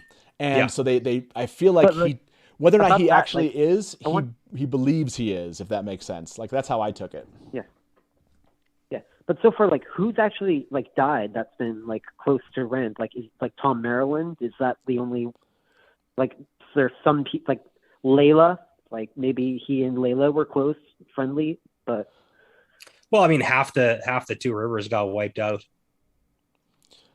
Yeah, that's well. like- You're right as far as Rand kind of like I don't want anyone else to die. It's not that because I think people have. I think they're building this idea of Rand trying to take responsibility for anyone dying because of him. Because Moraine is selling this idea that people are going to die that go to fight the Dark One, and if he's the channeler, he would feel terrible if he allowed other people to die on his behalf. If he didn't speak up, and so for me, it was building up this idea of Rand doesn't want to let other people die on his behalf, and it's going to kind of build that kind of energy that we anticipate with Rand. That's how I took it. Not that people had died or a ton of them had died yet. He just realizes now, like, there's stakes involved. I have to speak up and take on that responsibility. That hardening, if that makes sense. I kind of thought this was like the beginning of the hardening that happens with his with Rand, if you will, as far as kind of how he. I must be steel. I must be stone. Yeah, exactly. I think that they're building towards that. That's kind of how I took it. Yeah. So like it didn't ruin. It doesn't ruin my like appreciation or love of the show. It just like it just felt like it was a little confusing, like some bits. And then also maybe like I'm sorry if I can sneak in another question here. Like, do you think that like stuff like that like Min's personality is being changed, that her talent is not so much a secret, or even being Shinaran as well? Like, do you think that's going to change Min a lot? I didn't gauge. Well, I mean, her channel, her viewing ability is as secret as it was in the books, from what I can tell, because like Moraine knows about it and a few people know about it, but most people don't.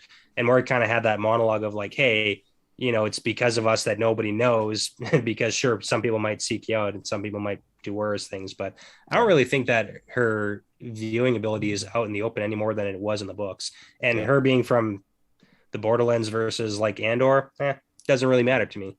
Yeah. Well, Samuel, might help, but like one of the because things she has less exposure, basically. Say that again, Ilkin. She has less exposure to the population centers, so maybe being away actually is good for her. That's why she's no longer in Tarvalon, etc. Yeah, right. We don't know where. Yeah, we don't necessarily know where she's been, if you will.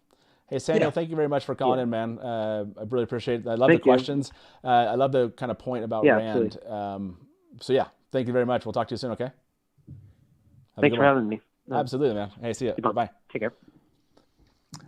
This question we have in chat, about 700 of you have voted on this. Do you like the antagonistic version of Lord Algamar here? It's 50-50. Interesting. Yeah, that one, that makes sense to me. Again, with book readers here, I would imagine, a lot of them in chat, that's going to be an interesting question moving forward. This is something that Brandon Sanderson brought up, which was that his feeling was they were trying to go a little bit darker with the overall series. And do you like the Ilkin? Do you feel like that's true? Like they've kind of gone a little bit... just overall, like the world's a bit darker and more brutal than the books presented them? It depends on the moment, I guess. Moment from moment is different. The White Cloaks, for instance, are extremely brutal. And on one hand, they probably want them to be like a stronger presence in the world. At the same time, they are more cruel. If you look at the Aes Sedai, yes, they are a bit darker. I have it in my notes. Moraine basically blackmails Min at some point. Yeah, like you were talking about, she's like, because there's like a smile in her face that I like. If you are not going to tell me what I need right now, I will tell everyone that you have viewings, and then you will have to be hounded by them. Yep. Okay, Moraine. Thank you, Moraine. Moraine plays hardball we've already seen her do it, but she was doing that in Eye of the World. She's told the amount of times in book one that she says things like, I'm going to kill you if you go to the Dark One. It's hilarious to me. At the same time, she sends Reds after the aftermath, which is again, I can't imagine Book Moraine doing that, to be honest. It's just again, Matt plays different role in the books, etc. But it's Aes Sedai are darker in general. Sure. Yeah, definitely. And I saw someone say this, that Min is in Faldara, but doesn't she say that when she was a child, she was in Avalon? Yeah. In other words, not necessarily. Being in Faldara makes a lot of sense for her with somebody like her abilities. So that, kind of going back to that last question our last caller had. But I also had a note about Amalisa. I'm sorry, guys, just a second. Oh yeah, no worries.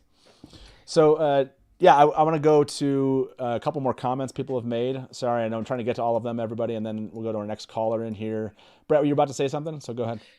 No, I was just going to say, like, I do like the antagonistic version of it's kind of like an interesting take, because in my mind, they should be a little bit more antagonistic, because in the books, the Aes Sedai don't do as much as they should. Like, the Greens should have, like, literal armies of Aes Sedai up in the Borderlands fighting. So I can kind of see in a different universe where the Borderlanders like Agelmar would be a little bit like, we don't need you because you don't send anyone here to help as much as you should. So like, it kind of makes sense in my mind why he might be a little bit like, we don't need you. We can take care of ourselves. Yeah. By the way, I'm going to ask people, did you think Moraine's twisting Min's arm, made sense for her character? Moraine twists anybody's arm she needs to all the time. That's true. No, I think so. But I mean, I know that kind of stuck out to people. Robert R. said, I think Moraine would have needed some convincing before she would take off to the Eye of the World with Rand. So he had to have told her or shown her something. Yes, right.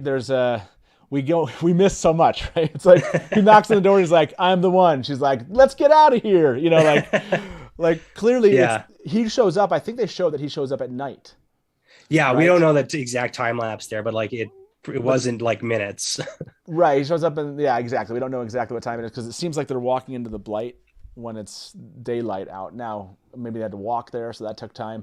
But yeah, one would assume that there was a conversation that they had and why she was led to believe that. Although, let's be honest, Moraine in the books does not need much.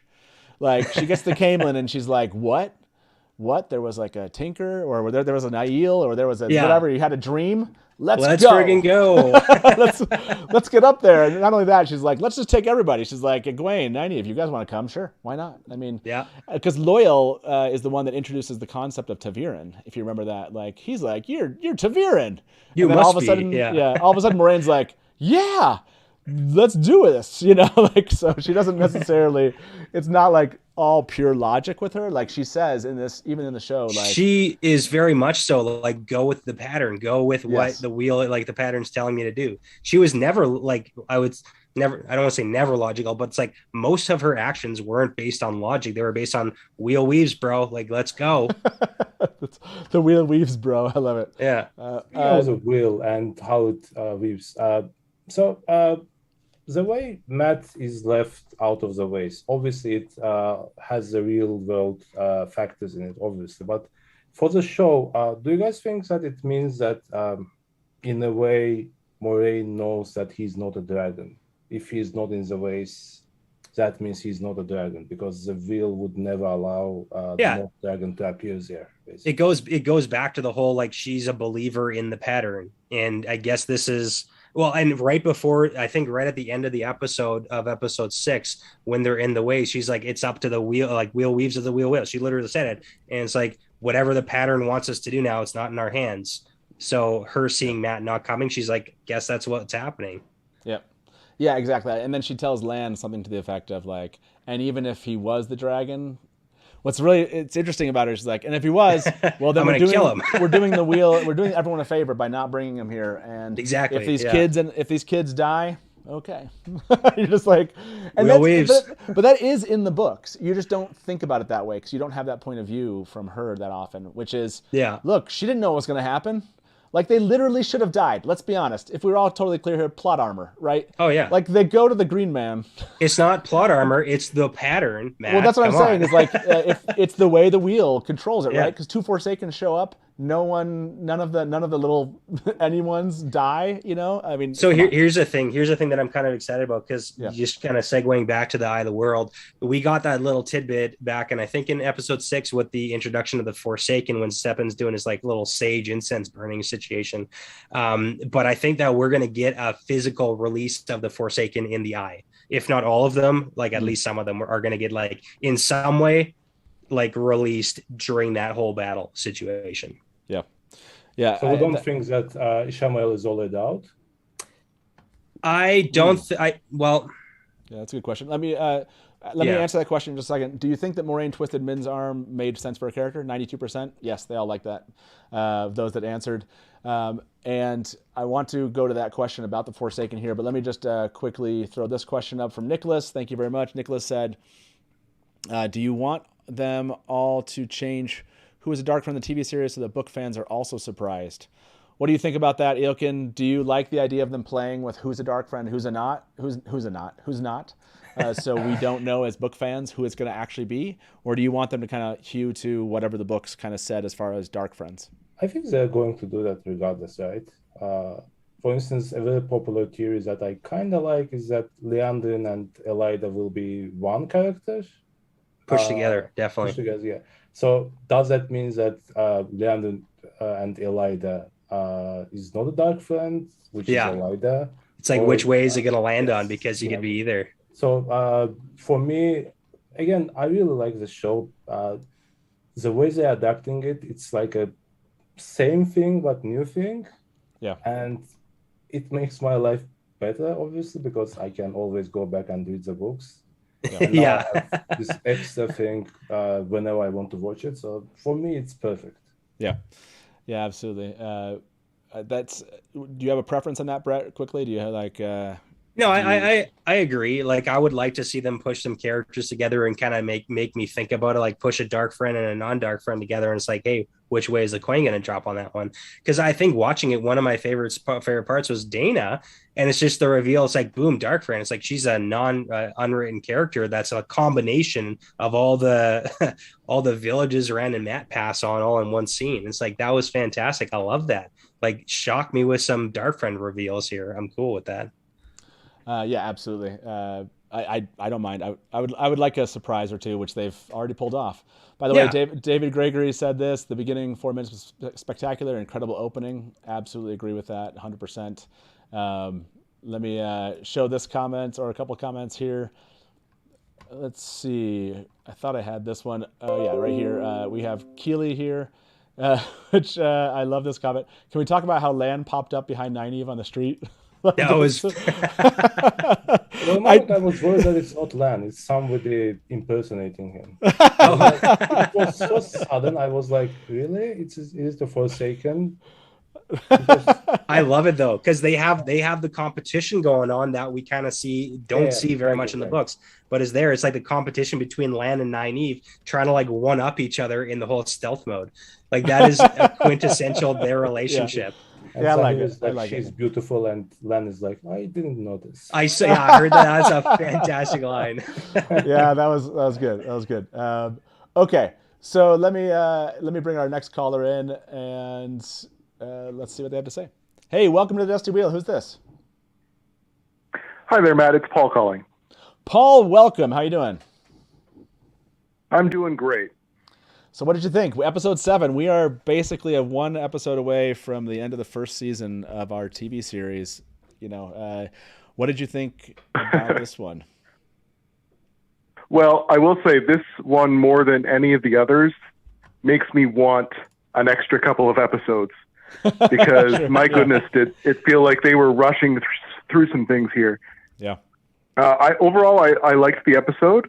I do think, though, that were a couple things that they chose to include that I'm kind of assuming will make sense later down the line. But for right now, it kind of felt like I would have rather seen other things out of this episode. So, for example, the whole love triangle thing with Perrin and Egwene and Rand. I was waiting for them to show me where they were going with that. And then it kind of just didn't amount to anything. So it's like, well, then why show it to me? And instead give me more time with Rand as he's processing this whole thing. I actually went back and rewatched the episode. Oh, did you? Before I called in. And one thing they do really well is if you watch knowing that Rand knows that he's the dragon after the ways, his performance makes so much more sense. Like he's very clearly reacting to everything that's being said around him, knowing, oh crap, it's me. Well, I mean, and I can't let any of these guys get hurt. So let me throw that out to you then, because that's a really great opinion. I have not done the rewatch on this one from tonight. So that fight that he has with Perrin seems like he's using that, right? He does this actually in The Great Hunt, right? We see this in The Great Hunt in the beginning. He kind of tries to piss off his friends. He pushes people away. He's pushing people away. And so to me, that's kind of what I thought was going on here, but you've given more kind of texture to it, which is, oh yeah, he knew, or he was already starting to believe some of these things before this moment. So him pushing Perrin away is, and the way he kind of like makes up with Egwene and makes sure that she knows that he, is like, loves her because he's already decided what he's going to do. And so I guess that's how I kind of take that scene now, is him kind of doing the whole like, yeah, I'm going to do this on my own. I don't want anyone to get hurt, and I'm going to push my friends away. That's actually great. I love that interpretation, because you're right. That is straight out of book 2, that quick, I need to make you not like me so it hurts less when I'm gone. Yeah. No, they're certainly fast forwarding things, right? Like if you pull from the first 3 books, and you pull like kind of recognitions or things that happen that they come to conclusions, decisions, they're certainly setting those up really fast. And so it does feel a little bit fast for us. Yeah, for sure. And actually that gets right into my question. Okay, go for it.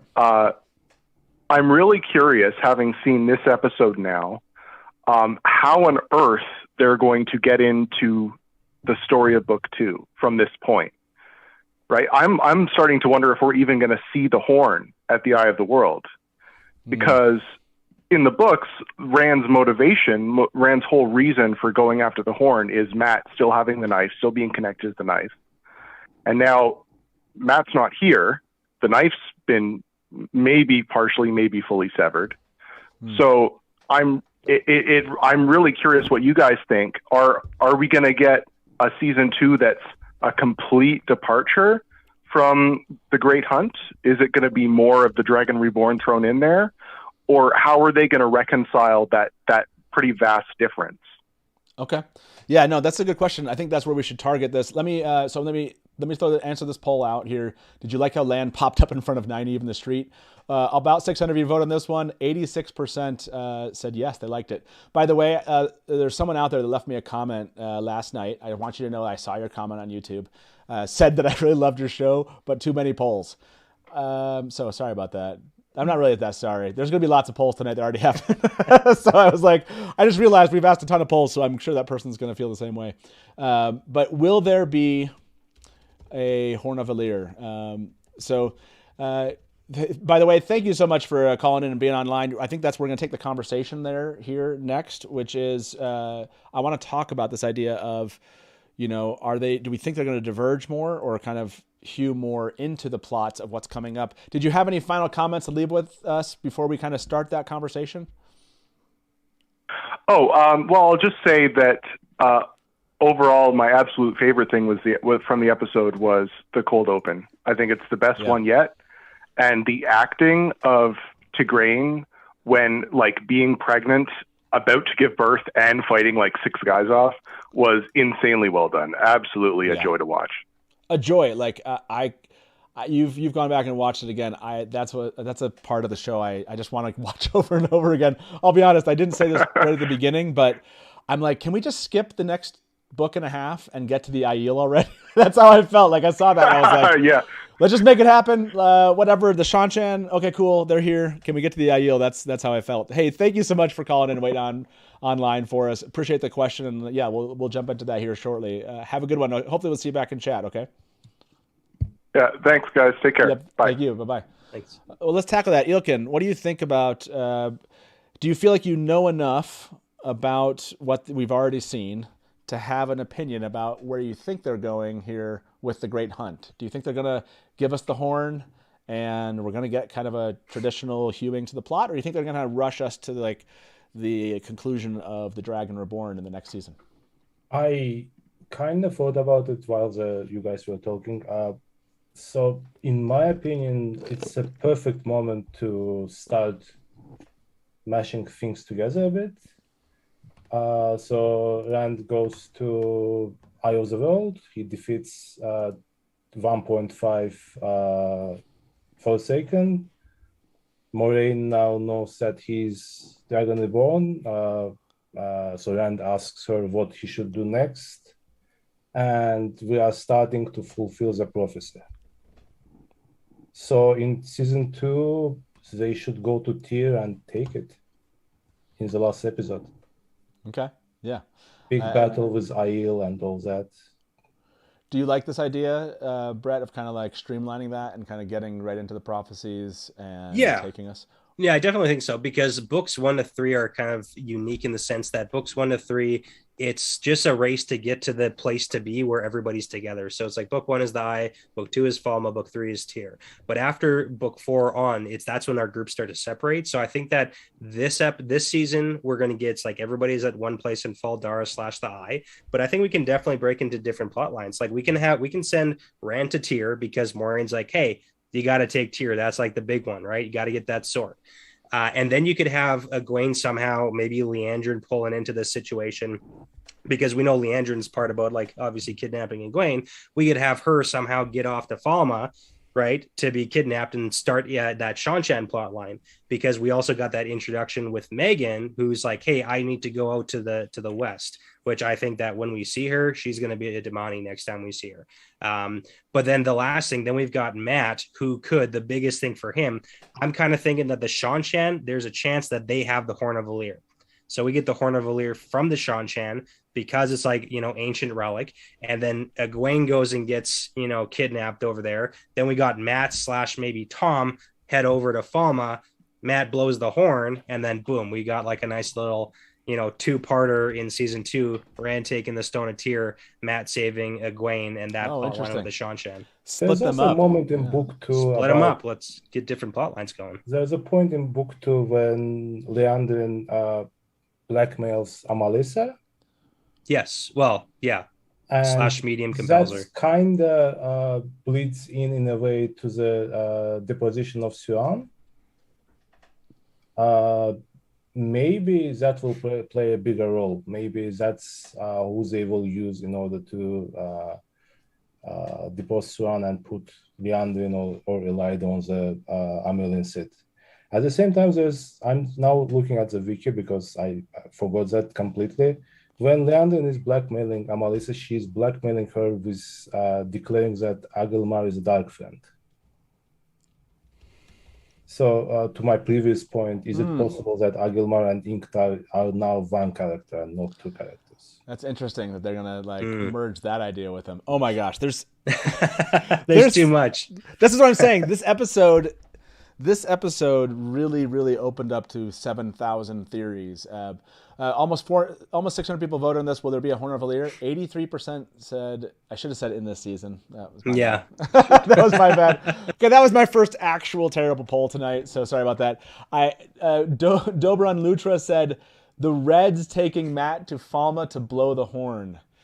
Nice. In other words, do you think like we could still have the kind of Leandrin aspect of this, but she takes Matt potentially to the Shan instead, or maybe in addition to? She could.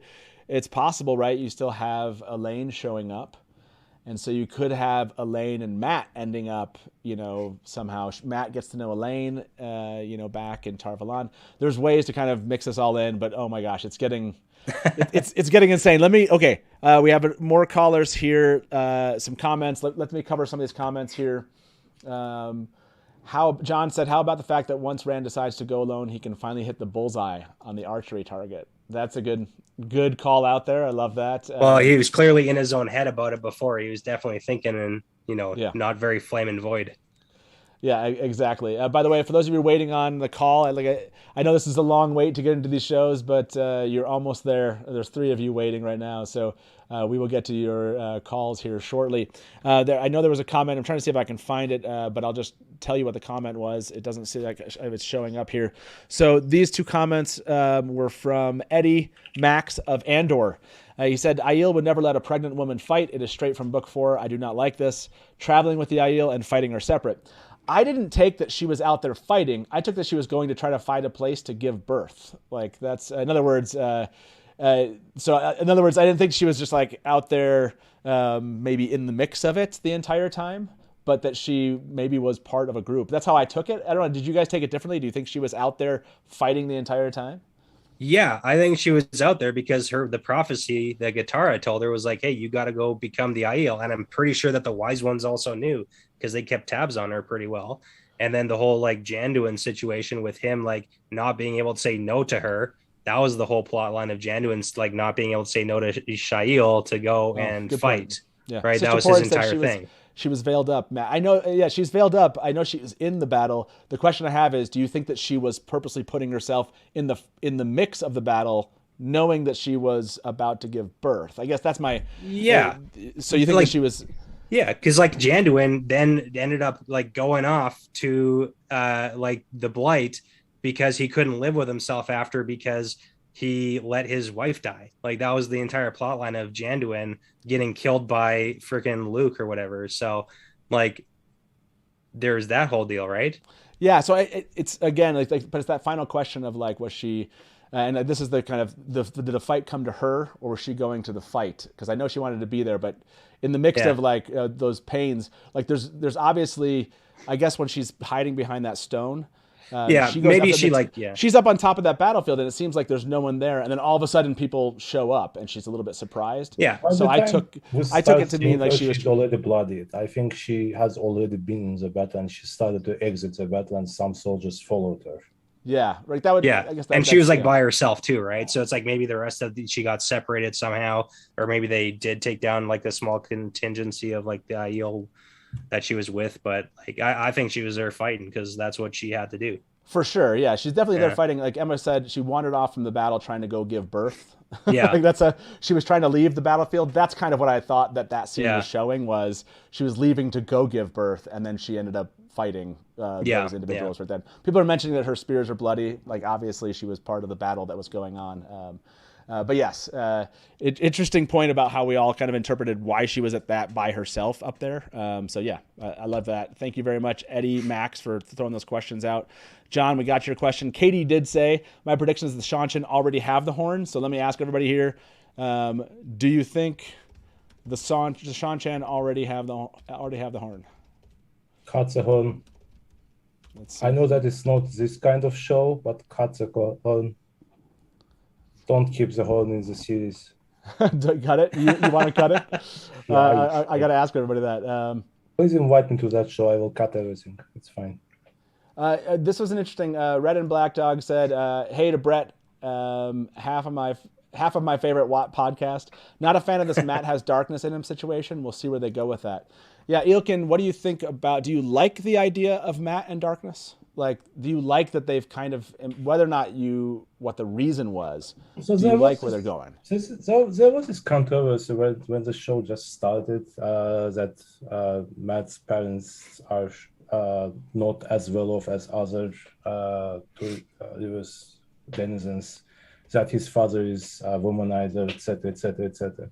So I guess they were trying to set it up from the beginning, even before the whole COVID actors exit situation. They were starting to set up the whole darkness inside thing, and I don't know what they're planning to do with it. I don't think that he will be like on the side of the dark or anything like that. Maybe he will just be like a classic, what we call anti-hero, like not a villain exactly, but more cynical, maybe more less scrupulous, less principled, etc., etc. Maybe something like that. I don't feel like he will go full dark side. Okay, I like that. I like the anti-hero kind of aspect, which does work into Matt's character. Yeah, no, that's a good point here. By the way, almost 500 of you have voted in the last minute or so. Do you think the Shan already have the horn? No, they don't like that theory. They don't. They're 78% say no. They want horn cut. They want. They want that. Okay, I'm gonna ask that question. They don't. By the way, I can tell you right now. Because we've done a live adaptation here on our channel. They do not want the horn cut. In fact, they want the horn blown. That's the question here. But I will ask them. Ilkin, I'm going to ask him. Do you want the horn cut? Trying to embarrass me, I see. Okay. Yeah, that's it. I've asked. Look, I ask these questions all the time. Embarrass me. Okay. Let me bring our next caller into the show. They've been waiting a long time. Hey, welcome to the Dusty Wheel. Who's this? Hi, my name is Madhav. I don't know if you guys were ever part of the Dragon Mount community, but I was Rand Outdoor in that one.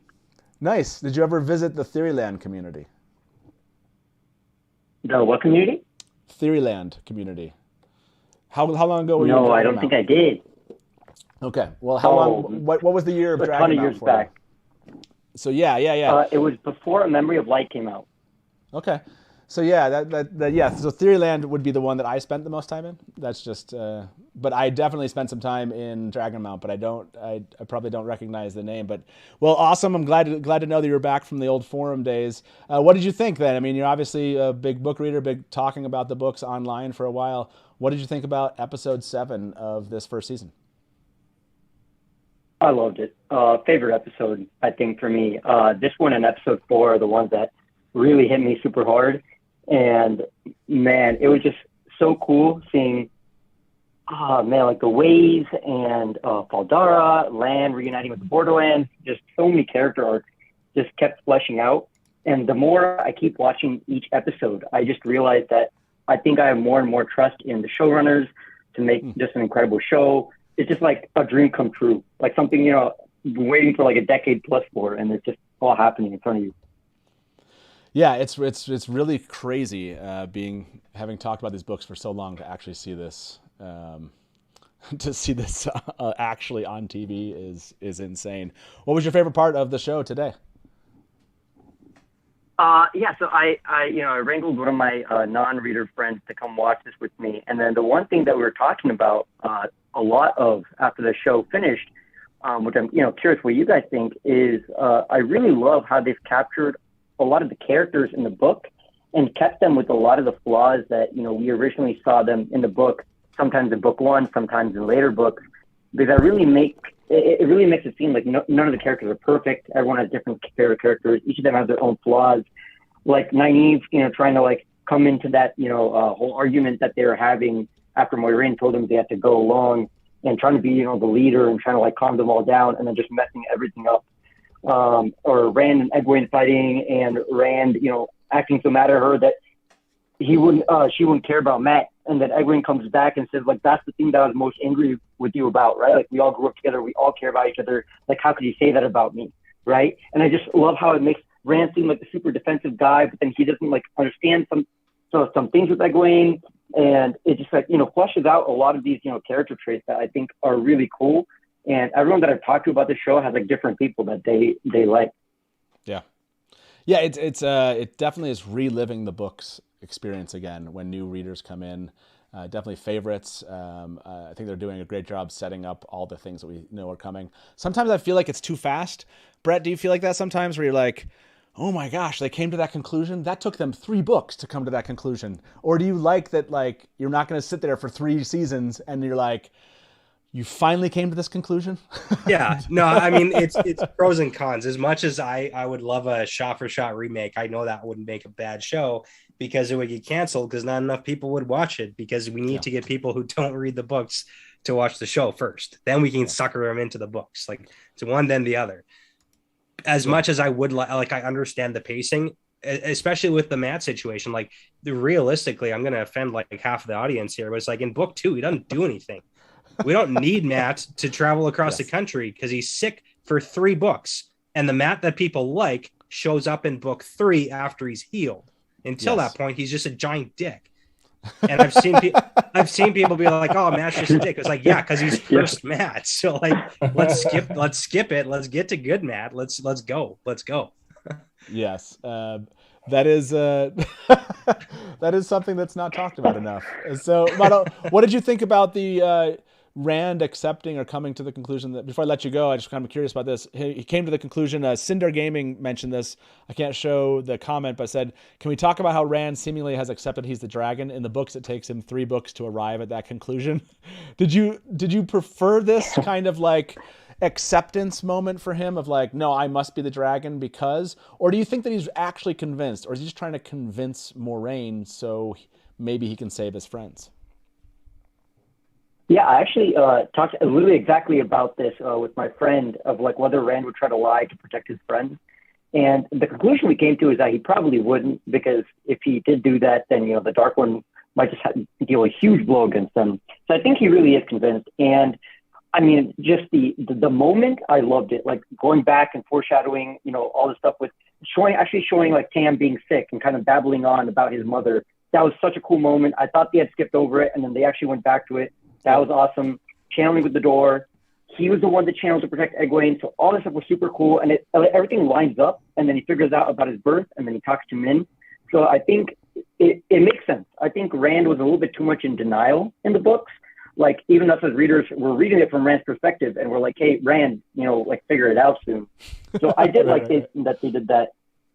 So I'm good with it. And It's super exciting to see, you know, my friend's reaction as he figured it out, too, because he thought Rand was the least likely to be the dragon. So that was really funny to watch. That's awesome. That's awesome. Hey, thank you so much for like waiting here on with us. Final question I have for you. Is this your favorite episode? Was this it? Is this the favorite of the season? Yeah, I mean, maybe it changes after, you know, a little bit, but for right now, this is my favorite episode. And can I just ask you guys one question, like right when I leave, if you guys want to talk about it a little bit? Yep. What did you guys think about the whole Perrin, Egwene kind of suggestion that was thrown out there? Because I kind of liked that it was there and it was just shown for a second, and then Perrin just kind of struck it down right away. Because initially I was like, oh God, please don't make this a thing, and then they didn't make it a thing. Yeah. But thank you so much for letting me come on and talk to you guys. This was awesome. Thank you, man. Hey, I appreciate you waiting on tonight. That's awesome. Yeah, hopefully we'll call back again in the future. We'll talk to you soon, okay? Bye-bye. I'm good. Bye.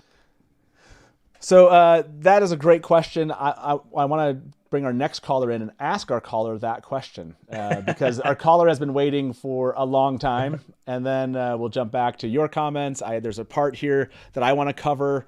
Hopefully you're all enjoying this. We're about 2 hours into our 3-hour show here. This has been a blast. We have not touched on everything nearly that much, but I hope you've all enjoyed this so far. So let me bring our next caller. They've been waiting over an hour. Hey, welcome to the Dusty Wheel. Who's this? Hi, I'm Esther. Esther, thank you. Are you Esther who left us a note at the beginning? Is this the same Esther? There was an Esther that kind of... Yes. Well, welcome. Welcome to the Dusty Wheel. I'm a long-time viewer. I am a big fan. Well, thank you. Can't even tell you how much I'm fangirling right now. Well, welcome. So what were your thoughts? What are your thoughts about episode 7? Do you have any questions for our panelists? Oh, wait, hold on. I said I was going to ask the last guest question to you. So Esther, what did you think about that whole sequence between Nynaeve and Egwene, Perrin and Matt, where Nynaeve had this moment where she's like, you guys been fighting over Egwene for your whole lives kind of thing. Did you like that, or did it bother you, or were you somewhere in between? I loved it. I am a book fan since I can remember reading. My dad read some of the books to us at one point, and I read it since I could read. So I'm like hardcore book fan, but I am loving the changes they're making and all these drama points that they're adding in. I'm loving it because it's new and it's exciting because it's not. I mean, I knew what I was going into when I was going to see the show, but then all of a sudden it's like, oh, this is different. Yeah, I think Ilkin was saying something like that earlier, which was like he's already Yeah. has the books, and there's this whole nature to something new that we're experiencing, and that's kind of been part of the joy Right. we've all been feeling. Yeah. What is the? It's like experiencing the books again. It's so much fun. I want to ask you this, and then everybody in chat and my guests. So we know there have been changes. What's been your favorite change of all things? So just what has been your favorite change that they have made between the books and the TV show? Honestly, and it's the most difficult one for me, but the whole thing where Matt stayed behind, because Matt is my absolute favorite character in the entire series. But I'm excited to see where they can take this change. Yeah. Because obviously I've been following you for years, and I knew that, and all the other changes, and everybody who's been following the changes and stuff, I've known that Barney wasn't going to be a part of it, which I'm heartbroken about. But I'm very excited to see where they take it. And my sister actually had a question too. She wants to know where everybody thinks that they're going to take Donald in the changes. She's interested to hear where everybody's thoughts are on that.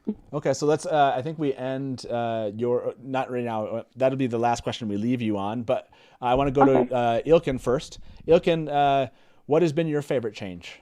I love Esther's point. I think Matt not going to the ways is actually like kind of quite like interesting, and it opens up a lot of avenues. What's been your favorite of the entire series so far?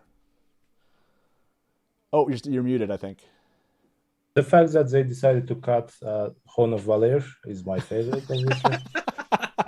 Okay. Before you go any further, I gotta tell you what the vote was. Here's the vote. No, it's rigged. It's rigged. That's 91% do not want. I told you what was going to happen. So what's been your favorite change that actually has happened so far? I have lost some elections in my life. This one was the worst of them. So I think this will be a general answer. I like that they are trying to flesh out every character they have. Maybe there will be fewer characters. Maybe we'll have some mashups. Maybe someone will be cut. But overall, everyone is fleshed out. I don't know if you guys remember, but the first book is kind of the worst in terms of characters. You basically have Rand and I guess some Moraine. And everyone else is kind of empty shell that then gets filled out, which is good because it's a book. You get further and you get more and more. It's great. But for the TV show, for it to continue, for it to be successful, for people to continue watching, this fleshing out of the character is the best choice that they made, that they added more stuff, even despite the controversy we had during the first episode with the additions to Perrin and to Matt and to Nynaeve. I feel like they really helped out to make characters more coherent. Yep. I think that's true. I agree with that. And for you, for you, Brett, what do you think has been your favorite? I mean, I asked this poll, do you like that they've fleshed out the characters more than they do in The Eye of the World? Yes, no, or I don't think they have.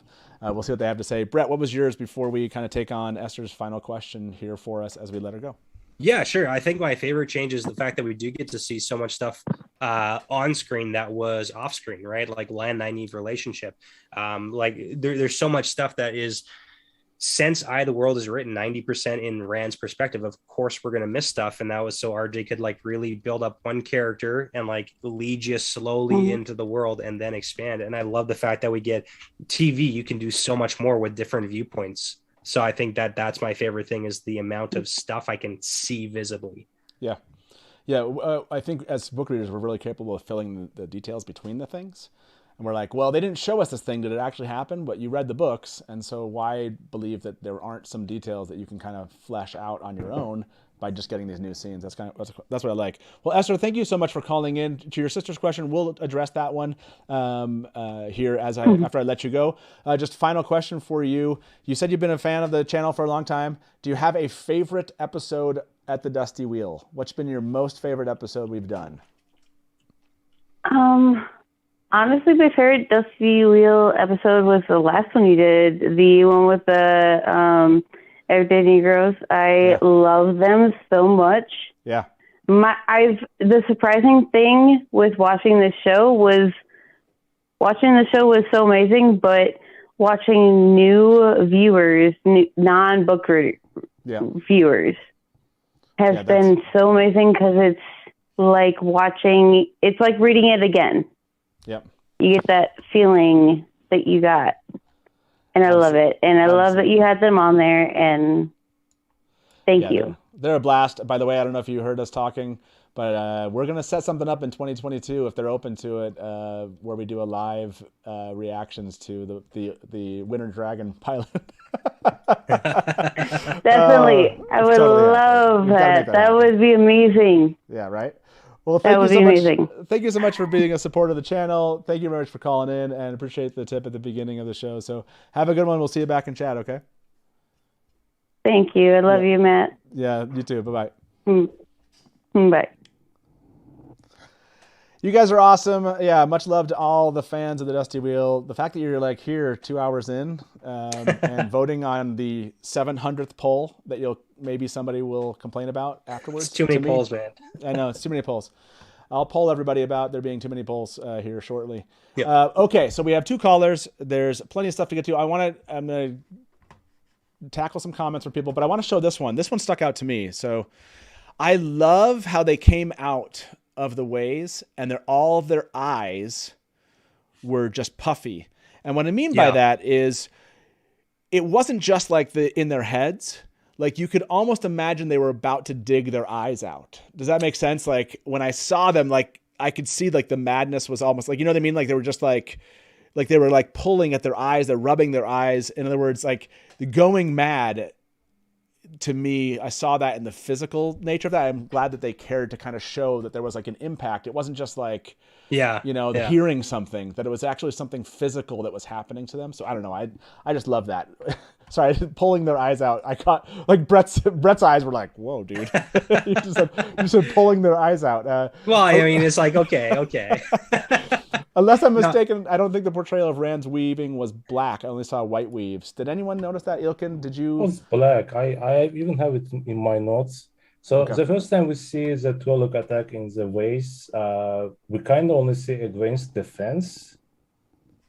And then when Rand is having the flashback, we see the black channeling in episode 3, and then in episode... it's in episode 3, right? When he breaks the door. Yeah. We see black, and we see when he defends Egwene against the Twi'lek, we see against black channeling. So I feel like they decided that Saidar will be white and Saidin will be black.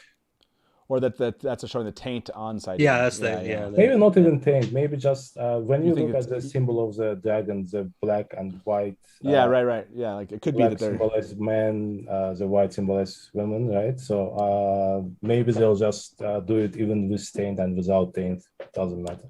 Yeah, and I'm trying to find that spot as we speak here, where it shows him defending Egwene, where we get the slower spot of him actually in the ways here. That was at the end, right? Yeah, it's one of those where it's like it's such a moment that. Oh, and here it is. Oh no! Oh yeah. So you do see it here. Let me show you this really quick, everybody. You do see. If you notice, there's like a blackness coming up behind the white. It's creeping. It's creeping up from behind him. The black is attacking channeling, I guess. The white is defending. So Egwene is trying to defend herself, and Rand is the one who counterattacks Twi'lek, basically. Oh, interesting. So you think that the white is, because it does seem like the white is coming from kind of Egwene's hands there. So I mean, we got that with Logain too, though, where it's like his weaves were starting white and turning black, and I think it's just the corruption. I think that's just showing like it tainted. Yeah, it could be. Yeah, it's an interesting one. I'm sure we'll if you go back and watch the first one we see this scene, it's only white, which I thought means that Egwene is defending, using defending channeling. But this one you have also coming from behind. You have Egwene almost doing something, but it almost looks like Rand instead. It's coming from behind Rand, and it's wrapping around his shoulder. So at first I was thinking maybe it was Egwene here, but then you do have the blackness coming up around it. So yeah, I to the point that someone had about the maybe it was in chat about that. I think that shows at least that it's there, the blackness there, regardless if it's the taint or not. So. But yeah, thank you very much, Robert, for that comment. Really appreciate that. Sorry, I'm trying to go through these. Potato, thank you very much. Potato's tip said, just got to say, Egwene saying, I waited in my room over an hour for you to apologize is absolutely peak Egwene. And Rand knowing that is like peak Rand. yeah. Rand like, oh yeah, yeah. So thank you very much, Potato. And then Samuel said, pregnant warrior give birth in the snow after killing 10 dudes while her last remaining enemy acts as a wet nurse because some guy cut down a tree. Yeah, so there you go. Robert Jordan liked those kind of stories. Light Blinded Fool said, no Aes Sedai tricks. Oh, he said, Dusty Wheel, no Aes Sedai tricks. What would you have changed in this episode, or would you change anything? What would I have changed in this episode? That's a great question. Before I answer that, Brett. Oh, of course you're gonna do that. Yeah. I need a moment to think. By the way, and then I'm gonna say something. I'll give you a moment. That's a good point. Yeah. I'll give you a moment. The poll that we had here, almost 600 of you voted. Do you like that they fleshed out the characters more than they do in The Eye of the World? 84% said yes. 4% said no. 12% said I don't think they have. So there you go. Most people think they did. But, some people don't think that they actually have done that. So, yeah. That gave you enough time, right? You got enough time, Brett. So what would you, if there was one change you would have made to this episode, what would it have been? I mean, make it an extra hour long and then give me an hour extra content. That's a cop-out answer. Is it more of a cop-out than you telling me to go first? I don't know, Matt. That's true. Touche. No, okay. So here's the real answer. I would have Loyal step up a little bit more, give us more Loyal leading the way through the ways, maybe monologuing more, because I do like the information. Yeah. I love his ramblings. I just give me more Loyal. That's what I want. The change I would have made here, I think I said this before, it would have been, look, I get it. Everyone that ships and cares and wants this relationship between Lan and Nynaeve to kind of just happen. I would have preferred that she had not come back in that room and that Lan had looked over his shoulder and kind of was like, okay, interesting, because I wanted the tension there. And then I would have preferred that Lan was already, would have noticed that Moraine was gone. I wanted to see, Lan striking out towards the Blight. You know what I mean? Well, here's a question. Yeah, go ahead. I got a question just specifically about that Lan situation. Yeah. Do you think that was a plot by Lan and Moraine to be like, Moraine tells Lan, hey, I'm going to mask it and you have to stay here with the rest of them and I'm going. I know that it's in the books, would Lan ever abandon Moraine? Maybe not, but in the show, could Moraine be like, you have to stay here. I'm going with Rand because we can channel and you can't. So stay here. Okay. So was that a plot? Did Moraine tell Lan to stay and keep the rest there? That's devious. Wow, that's interesting. And then he tells them well, she's masked my bond, and so I can't help us find her, basically. Sorry. That is, like Ilkin saying, that would be pretty devious.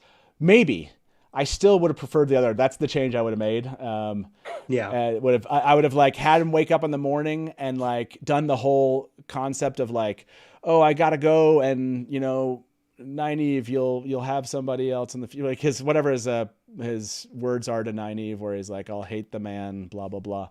I don't mean that offensively to everyone that loves that part, slightly, but not a lot.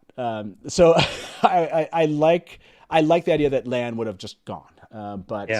Lan's insistence that they can't work out it lasts the entire series basically. So it's I could do with less of that and more of Sure. No, I get that. I would have liked to have seen it just held back just a little bit, but I understand people loving that part. Shelley said, so do they merge the battle at Tarwin's Gap at the end of the Eye of the World with the invasion of the Trollocs at the beginning of TGH? You mean like the attack? Oh, Yeah. I think what the question here is like the attack on Faldara with Dark Friends and such. Is that merged with Tarwin's Gap? In other words, are we not? Yeah. We're basically going to get everything happening there in that moment. Do you think that's going to happen, Ilkin? Do you think that we're going to get a merge of those two things? We're not going to get like the beginning of the Great Hunt separately from the Tarwin's Gap battle? Because it seems like Tarwin's Gap's pretty close. Like in my head, Tarwin's Gap was always like much further away. Yeah. Well, Uno had to like ride for like a long time, right? He missed I feel like they will try to speed up these things a bit. Okay. So in a way, they have to do it, but at the same time, I have this in my notes. One thing that I didn't like about the whole season, I guess, is the fact that there is no bonding between Lan and the boys. Yeah. Especially the training scenes. I felt like they're kind of lacking. So in a way, I now think about Rand as someone who will not engage in too many hand-to-hand combats and like sword combat, etc., etc. Like he will go for magic all the time, every time for channeling. Yeah. So is it possible that them reaching the eye, it will be completely on the channeling, and they will not need any kind of like sword master, etc. I if I can speak to that, I don't necessarily think so, because I feel like a lot of the, like, there was some bonding that Lan did with the boys, obviously in Eye of the World, but he was a lot more passive until the Great Hunt. We had like a time lapse at the end of the Eye of the World and the beginning of the Great Hunt. There was like a month or two when Rand was training with Lan, and that's when I feel like a big connection started forming. So I think that we'll get more like Lan and Rand starting to bond, because they bonded over the fact that he was the dragon and he had this big duty, right, to kind of uphold. So I think that we're going to get more of that soon. Yeah, I do wonder that. I wanted it, like I said, maybe it is a season 2 kind of thing. You do get a little bit of that, right, the Great Hunt also, and so maybe that's where it comes in. But I went with you, Ilkin. I missed that part.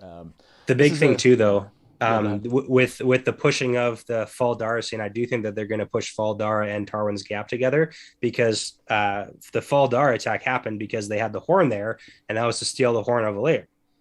But the Shan have the horn of Valir, so they don't need to do that. You with your Shan. They have cut it out of the show, so they cut it out of the show, so your, they don't need your horn of Valir. Looks like we lost our caller that was waiting. I apologize. They were waiting a while too, and we are about to bring them in. But let me show one more comment. We'll bring our next caller in here. Anson said, "How will Elaine appear on N&E return to TV?" I'm assuming, just like, how will we get this in season 2? How do you think that we're going to? Do you have any kind of quick thoughts here, Brett? Like, do you think Elaine's just gonna? Yeah, I think we're going to get a Camelin intro, and I think we're going to see Elaine maybe and Gawain in Camelin, but I don't think that Rand is going to meet Elaine until later, because I think Elaine and Gawain and Galad are going to go straight to the tower, and then maybe when Egwene sets off for the tower, they're going to like become buddies in the tower, and then maybe they'll like Rand and Elaine will meet later on, because I think that there might be more like Min relationship building first. So I think they might hold off on Elaine for a little bit. From episode 6, I kind of felt like they might speed up the whole Tower coup situation and the rebellion situation, because like it's Moraine and Swan will never meet again, etc. There was this feeling. Yep. Maybe they will speed that up, and I agree. I agree that has to be. It's difficult for me to imagine Egwene and Nynaeve going to the tower and spending like one season there. It's really difficult for me to imagine that. Yeah, I can't imagine that what we saw in this season wasn't like a total fast forwarding. You know, like we're gonna get that quick. To me, it's like season 2, season 3. Which one? That's the real question. Is it end of season 2, beginning of season 3? I could see it both ways of being an interesting kind of closer or opener for seasons. I don't think we're gonna have to wait long. Almost 500 voted. Did Moraine tell Lan to stay and keep the rest? What do you think your theory did? 81% said no. They Yeah. don't like that. They don't like I didn't that say too. I thought it for sure. I said maybe. Yeah, Ilkin I just- realizes the name of the game here is I like it when you guys come up with theories that other people disagree with too. Okay, Yeah. I like to be part of that group of You're like, of nah, guests. that's stupid. That's stupid. So let me throw this comment up here, and we'll get our next caller in. Dajit said, "How valid is it the Black Wind told Nynaeve it was triggering enough to warrant an outburst?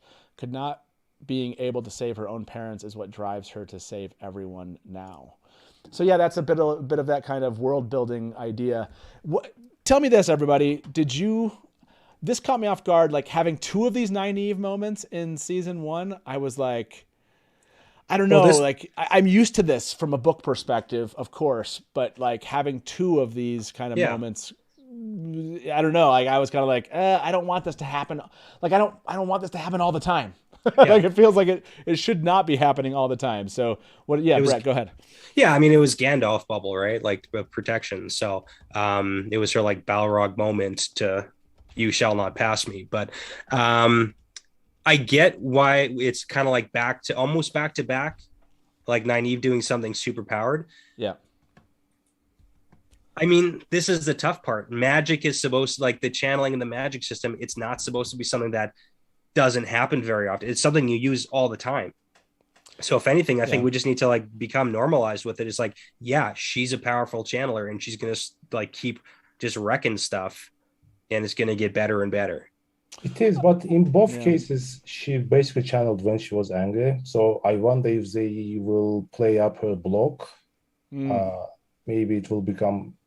It's a plot point in the books. Maybe it will become a bigger plot point in the TV show, because 2 times she's channeling, both times is some kind of anger, some kind of crisis, panic, etc.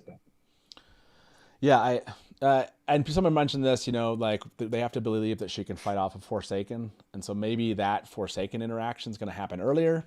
So you need to kind of build up this capability and belief that, because let's be honest, no, none of us believed that Moraine had a chance at the end of the, at the end of the Eye of the World against Forsaken, because come on. Yeah. Like the Forsaken, so you want to believe that. So I can go down that road. I like that idea.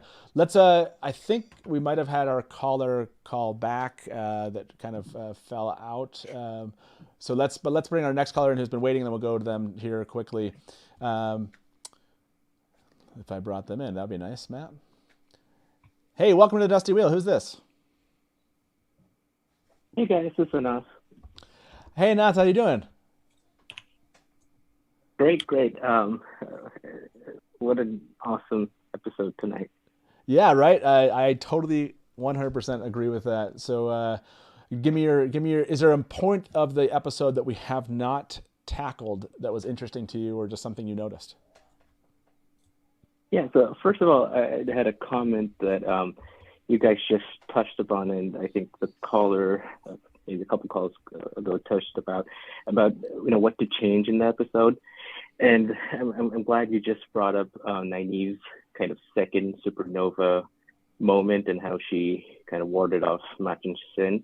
It would have been nice if they showed in the kind of the Rand's reveal that it was actually him who had channeled at that point too, and had held off the Black Wind along with Nynaeve. It was like Nynaeve did some of it, and it was really Rand who held it off. So that would have been nice as part of that flashback you get when you see Rand channeling. That was another moment that he was channeling. Yeah, it's I liked the kind of protecting Egwene. I liked that aspect of it. I thought was really good. But like you said, protecting any of them. Although I can imagine they don't want to set up this kind of thing between Rand and Nynaeve where they want Nynaeve to kind of be the superpower on her own, if you will. So I kind of prefer that they didn't do that. But yeah, I think that it paid off, and they've done this a couple times in episodes where they start like the funeral, and then at the end we get a second funeral. Like they did the payoff here where we get the Tigraine here, giving birth, and then we get the Tam reveal with him, with Rand at the end recognizing or believing that he's the Dragon Reborn. So I really liked that kind of aspect of what they're doing. Even with the Moraine side of her in 6, kind of coming back and having this confrontation with the Amyrlin and then being exiled. So it certainly seems like they're really thematically trying to address or kind of build out these episodes. What do you think that's going to be in episode 8, Anas, right? Like we have one last episode. What do you think the theme or kind of the shape of that's going to look like? Ooh, that's tough. I think we haven't seen a real true big bad. So again, this might be hard, but maybe the cold open is seeing a Forsaken, and then at the end you see a Forsaken, like a Shamael. Gotcha. Yeah, like giving us. It's hot. Well, because we know this. I think we know from a casting perspective. That I think we know that Louis Theron, and we've heard from channels, if you follow all the casting information right out there, that also Shamael, right, is who we believe has also been cast. So I love that you're kind of tying that in here of like that could be an interesting. Yeah, I like that. That's good. What for you was kind of the remaining or biggest theory that came out of this one before we let you go? Like what's the biggest question one for you? of the things I think I missed. I probably missed that we didn't talk about was, again, Min's viewings were just so good, and I think that's a whole episode on themselves, right? She talked to, right at the end, Moraine asking, what did you see for me? And she said, the Amyrlin seat in full regalia, she will bring your downfall. So that I thought was, how do we tie that into what we know of, Moraine's downfall? And, it's the Amyrlin seat, it's not Swan. So is that, Elida? Yeah. Great is there question. A hint of Lanfear in there? Okay, so I want to ask that. Ilkin, what do you think? That was a really interesting viewing for her. The Amyrlin that you believe is the downfall, do you think that's directly setting up the Elida idea, or who do you think that she's referring to? I also noticed that, and I thought that it means Moraine's death will somehow be connected to the fall of Siwan. Interesting. Okay. It's difficult. Yeah. It's difficult to say how, but we already have some kind of tidbit. The way Moraine phrased hers off, the way she's exiled, but at the same time she said that she will not return until Siwan asks her to return. It's difficult for me to predict, but I feel like somehow Elida's or Leandrin's rising to the Amyrlin seat is connected to Moraine's death. Interesting, downfall and death. So okay, I want to ask maybe some kind of mirror event. Yeah, I like this. By the way, do you like Nynaeve's burst of channeling the ways? Right? Oh right, yes, that's true. I like that kind of callback, Anas. Do you like Nynaeve's burst of channeling the ways? Almost 5 million vote on this, and 67% did like it. Okay, so I'm in the lesser side there. What do you think about this, Brett and Anas? Before we let you go, this question of downfall. Do you think that downfall is death here, and Min was not telling her the full truth? No, I don't think so. I don't think it was. I think the words are important, and I think downfall. No, I don't think it was death. What do you think downfall? But what does downfall mean to Moraine then? Like, in other words, what does the word downfall mean in the context of the Aes Sedai? Maybe it means that she will lowered be standard, stronger than before. Yeah, she definitely could be more hunted, right? Because if you have Swan get deposed, right, maybe Leandrin steps in because they're kind of building that up, obviously, with that situation.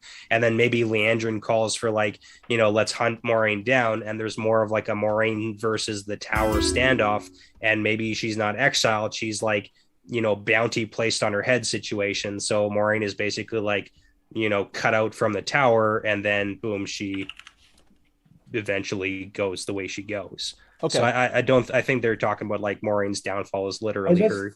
Try to think about the whole twisted redstone doorframe thing that kills Moraine. It's basically not killing, it's falling into it, right? she falls into it with Yeah, right. She doesn't with Celine. I with forgot. land. Yeah, with Lanfear. Lanfear, right.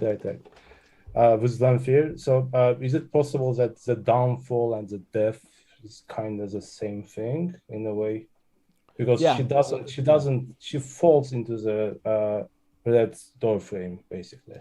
Yeah, so I'm going to put this. What did Min mean by downfall? Hunted by the tower, death, disappearance, or other? We'll ask everybody this. Anas, let me ask that question, let you go. What do you think of those options? Do you have a fourth option there? Or do you think it's kind of like a loss of notoriety? It was like hunted by the tower because she did something wrong, Or do you think it's actual death, like maybe they're going to take Moraine out, unlike the books completely? Or do you think it's the disappearance related to maybe like the Finns, if you will? I mean, I do hope they keep the Finns and its disappearance, and that scene is so strong for many reasons, especially with the fact that she comes back at the end. It's probably disappearance. I mean, I think the point Brett made makes a lot of sense too. Okay. Yeah, no, I appreciate that. Hey, thank you very much. I want to see what people are saying in chat. I appreciate you calling in, man. We'll talk to you soon, okay? Thanks. Yeah, have a good one. See ya. Bye-bye. That's actually an interesting question about her return. Basically, by the end of season 3, I guess, Moraine will be gone, and she'll be back doing the last season. So it kind of creates real-world problems, I guess, because obviously Rosamund Pike is big name, her presence is important, but are they able to cut her off, kill her in season 3, and then ask her to return in season 8? Right. Is it easy to do? Will they even try that off? I mean, they could also take her out in like season 4 and just like push it back a little bit and then bring her back sooner too. Like they really dragged out the bringing her back. She could have been back way sooner, all things considered. Or maybe she doesn't return at all. CJ just said Elida does put a bounty on her. I think I forgot if that's in the books. I forgot it. So CJ, thank you very much for pointing that out. I don't have a citation on that. So okay, there's a lot going on here. Like I said, we have about a half an hour left. We're gonna do a giveaway. What we'll do is this. Taylor's gonna open up the mug giveaway right now. We'll let you enter that for about 5 minutes. In order to enter the mug giveaway, you have to be logged in, signed in here in chat with us. You don't put raffle or anything, or is it raffle? Is that the one, Taylor? Don't put that in chat, or you'll get kicked out here of chat if you start putting it in before we start it. So don't do that. Bad mods don't like that. But we'll do that here shortly. Taylor, you starting that up here? Okay. So let me give you. You'll see it. You should see it show up in chat, and when it does, what I'm going to do is, while everyone's entering that, I'm going to read through a bunch of the questions that fans have kind of submitted to us. We can talk about those while everyone, I guess, gets ready, and then we'll pick somebody. Okay, so the Dusty Wheel raffle has started there in chat. You put in ! raffle, and then we'll, like I said, we'll spend about 5 minutes and let you kind of jump in. Kings and nice. Ilkin put ! horn in there. Nice job. I don't even care. Okay. I'm obsessed at this point. I got you. No, I look, you're talking to somebody who lives and breathes that obsession. Okay, let's cover some questions here. Comments. Eric said, for anyone mad about the design of the Heron Mark blade, worried about the Heron Mark brand, watch from 49.25 to 49.30. I don't know what that even means, but now I kind of want to know what that means. So 49. Let's look it up. I know 49.25 has it on its back, I think, and you see the Heron Mark perfectly. It looks so good. Oh, this okay, I gotcha. This is what you're talking about. I think is this aspect, right? Is that what they're talking about? That yeah, maybe that's what Eric meant. Then there was a comment by Nerdy Guns. Thank you very much, Nerdy Guns. Said, so Lan's old friend he eats with is Bukama, but when you know it's Zahir, it's a different name. And Rand crying when he comes out of the ways after hearing he's the Dragon Reborn makes sense now. He's such a great episode. Yeah, like Rand's look, he looks at Egwene, the way he looks at her. Like he's clearly come to some knowledge. So yeah, Light Hallican said, and thank you very much for the tip, said, until now, the kids have been pulled along by Moraine and all. Then Rand makes the decision on his own and goes for it. It shows Rand starting to take matters into his own hands for better or worse. Totally agree. They're setting that up perfectly. Cora Savage said, Rand holding Min's baby or another of his kiddos. What do you think she meant by rainbows? Are we in agreement between the three of us? Do we think rainbows was like just a sarcasm thing that Min? Yeah. It's kind of like someone being like, it's all sunshine and rainbows. What do you want me to say? Right. Like, what did Min mean by downfall? Hunted by the tower, 32%, disappearance, 31%, other. So this was kind of split. This is going to be a theory that lives past season 1, which I love. Amazon, don't answer that theory. You gave us trefoil leaf. We could have played with that one for like 12, 14 months. We could have come up with 700 different theories. You gave us trefoil leaf, and I know that a lot of people are happy about that, but it does take away the ludicrous amount of theories that we could have come up with. That's all I'm saying. Let us play with this other one for a while. If you don't know what I'm talking about, this is the first time you've heard this. There's a bonus content still from the bonus content section of Amazon's Prime Video for the Wheel of Time, and there's Padden Fane with the trefoil leaf right there. Ignore the leaf. Can we get one of those rings, please, as a merch? You want one of his rings? Yeah. I do like those. I don't think I can pull them off, but just like an object. I do love that. Those are really good. Samuel Gelber says, what does the Black Wind tell a Trolloc? What do you think, what do you think, Brett? What does the Black Wind say to the Trolloc? Like, man, you're not as smart as Narg. That's definitely what it tells the never Trolloc. hit your friend again. Yes. Wow, you guys are witty. I'm impressed that you came up with. I had no idea what he told the Trolloc there. So well done. Samuel Sparrow said, "Did Min specify Swan or just the Amerlin?" Just the Amerlin. So Samuel, your question. Thank you very much for the tip. It was just the Amerlin that, not Swan. It was not Swan for sure. WL said, "Do you think that Barney?" No, I think we already answered that question.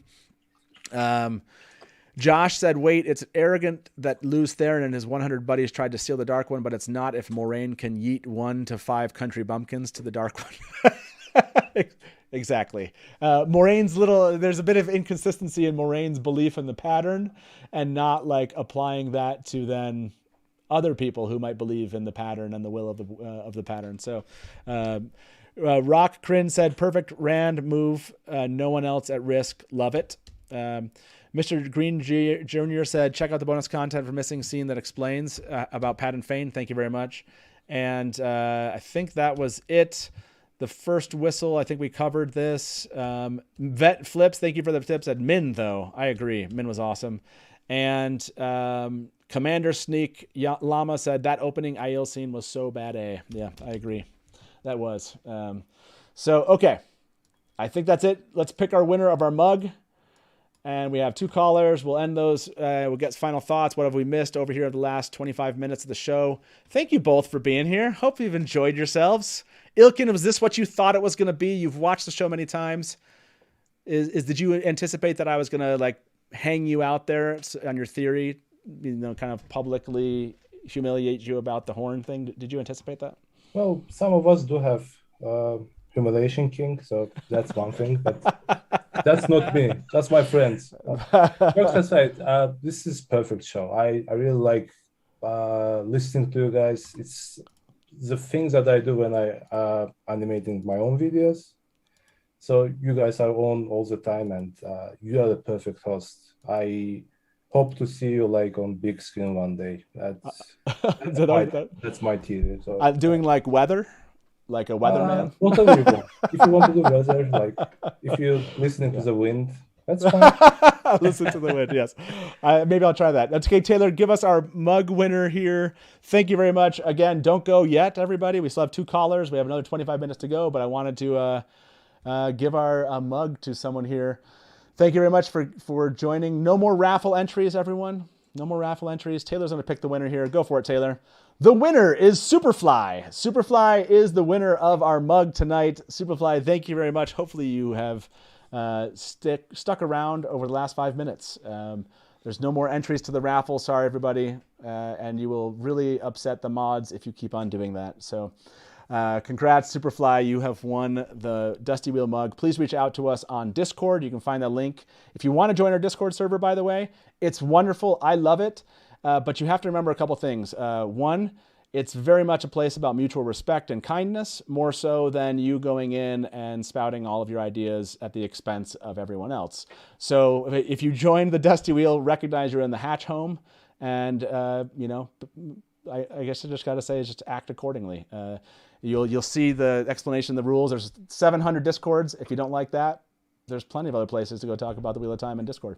But yeah, you reach out to us on Discord, on social media, Superfly, and congratulations.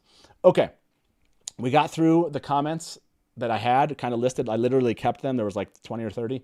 We have 2 callers here. Before I bring in our next caller, Ilkin, was there a part of the show or bonus content here where, go ahead, Taylor. Was there a part of the bonus content or the show that we haven't covered yet? Just something or an idea you had? So one thing, Madeline Madden, what an incredible performance.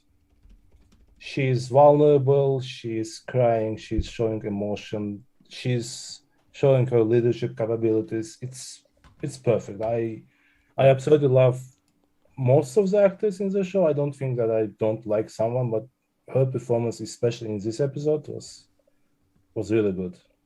I loved it. Yeah, she's really, I can't remember if it was you, Brett, that brought this up or someone made a comment about this, but really embodying Egwene. Yeah. Like her comment about it was somebody left a comment about staying in a room for an hour waiting. Just doing a really good job. They're writing her really well, believable in the things that people kind of are irritated about Egwene about, but also very believable in the things that come to make her into the person that she is. Have you found that to be the case, Brett, or do you think they've gone too fast with her, or do you like the kind of pacing they've done? Yeah, no, I like the pacing, and I was going to kind of lump Egwene and Nynaeve into the same category here for the reason that in the books, I think an interesting play on Egwene and Nynaeve is they have people telling them repeatedly that they are special, they are the most powerful channelers in X amount of years, right? Both of them, not just Nynaeve, but also Egwene. So it kind of leads to this whole overconfidence that they show to other people, and then they get really put in their place. So we are seeing it a lot with Nynaeve specifically, with her overconfidence is really starting to come out because she's not willing to talk to Moiraine at all. And I think they're really touching on Egwene's personality and Nynaeve very well comparative to the books. Yeah. I want to say that Nynaeve was the one that Brandon has liked the most. Brandon was talking about it. An article out there kind of focused on the fact that Brandon didn't like the fact that they made it so Nynaeve really tried to kill Lan or something. But Brandon was like, I don't think she would do that or something. But I think Nynaeve was one that he pointed out that he thought they had, from book to screen, had done a fantastic job with. So yeah, that makes sense. Brett, is there something from the show today or bonus content stills out there that we haven't covered yet, or do you want to make a comment on? I think we covered everything from the episode that I had wanted to talk about. I don't have anything extra. I did a quick scroll through my notes, but I think we got everything for me. Yeah, by the way, go to Carl's Jr. or Hardee's apparently and get your own mug. Heroes and Villains. I don't know. They didn't give me any money for that. This is just, my wife was kind enough. And by the way, if you don't know what Brother Sips is from, go watch last night's episode. But I just found it really funny that they had these mugs come out and I had a straw and I was like, Brother Sips tonight. So I had to do that. Light Blinded Fool said, Dusty Wheel, when Egwene says, that's not why I was angry at you, I think that's perfect Rand and Egwene dialogue. Yeah, absolutely. Will we see the Green Man in season 1? I can tell, by the way, I can always tell people are getting somewhat tired with polls when I see fewer people voting in them. By the end of 3 hours, when you've done 30 polls, you're like, I don't care. Enough with the polls already. I hear you. I hear you out there. Okay, so let's take a caller long distance. I apologize, I made them wait a bit, so let's bring them into the show. Hey, welcome to the Dusty Wheel. Who's this? Hey, Matt. Zeus here. I spoke to you last week. Jason, basically. Hi, Jason. How you doing? Good, thanks. I So- just wanted to say this episode for me is firm 9.5 out of 10 or 10 out of 10. That cold open is just fabulous. I used to do kendo back when I was in my 20s. So watching all the sword play and the spear play was just absolutely fantastic. Yeah. I'm very hesitant to think that episode 8 could even beat that. to be fair. Yeah, it's they've certainly set up episode 8. Like it's one of those, like, it's gonna be hard to beat this in my head. Like this is such a good episode, and we know, if this makes sense as book readers, we can kind of anticipate they're going to the Eye of the World. They're going through the Blight. Okay, we know how it ends in the books. That was there are some interesting things that they could do that could be really amazing, like they talked about, like a battle at Tarwin's Gap. We know in the books Rand shows up there, like that could be pretty amazing. What they choose in episode 8 could affect how we're all feeling. Ilkin, what do you think? Is it possible in your mind that episode 8 is going to be better than episode 7? Oh, I need to kind of go with my theory that second episodes are better than the first ones. Okay. So yeah. I am going to say that again, because the first ones are always about the build-up. The first, third, fifth, and I hope seventh is about build-up. And they are more expository in a way. They are more about characters in a way. And then second, fourth, and sixth were all action, action, action. I feel this will be the same. Yeah, that's a good point. I didn't think about that. It is a huge setup for an end. Man, I can't believe we're here. I can't believe. There will Jason, be battle. There will be so much channeling. You will not believe it. It will be. I'm so excited right now. By the way, did I ask if we're going to see the Green Man in season 1 already in a poll? Yeah, you did. You already did. Didn't you? I think you did. Did I? I don't know. There's been too many polls. I don't remember. Oh, that would be a classic moment, by the way, if I asked the same poll twice. That's classic. You know what? Just to be safe, you should ask it again. Poll fatigue. Yeah. That's different amazing. The result comes in. Imagine that. Okay, Jason, before we let you go, was there something from the episode we haven't covered tonight, or is there something that just stood out to you that was your favorite part? I just wanted to bring up the whole point of Moraine's downfall.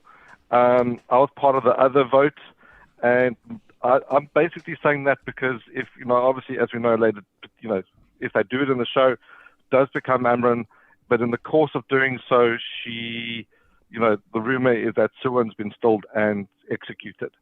And for me, it felt more like it could be an emotional downfall rather than an actual death or something to that effect, because, let's face it, the death of her lover or the person she loves could have a huge impact on her emotional psyche. Yeah, I feel dumb now. I feel dumb for this interpretation. I can't remember who it was. Somebody out in the chat said this. Oh yeah, John. Thank you, John.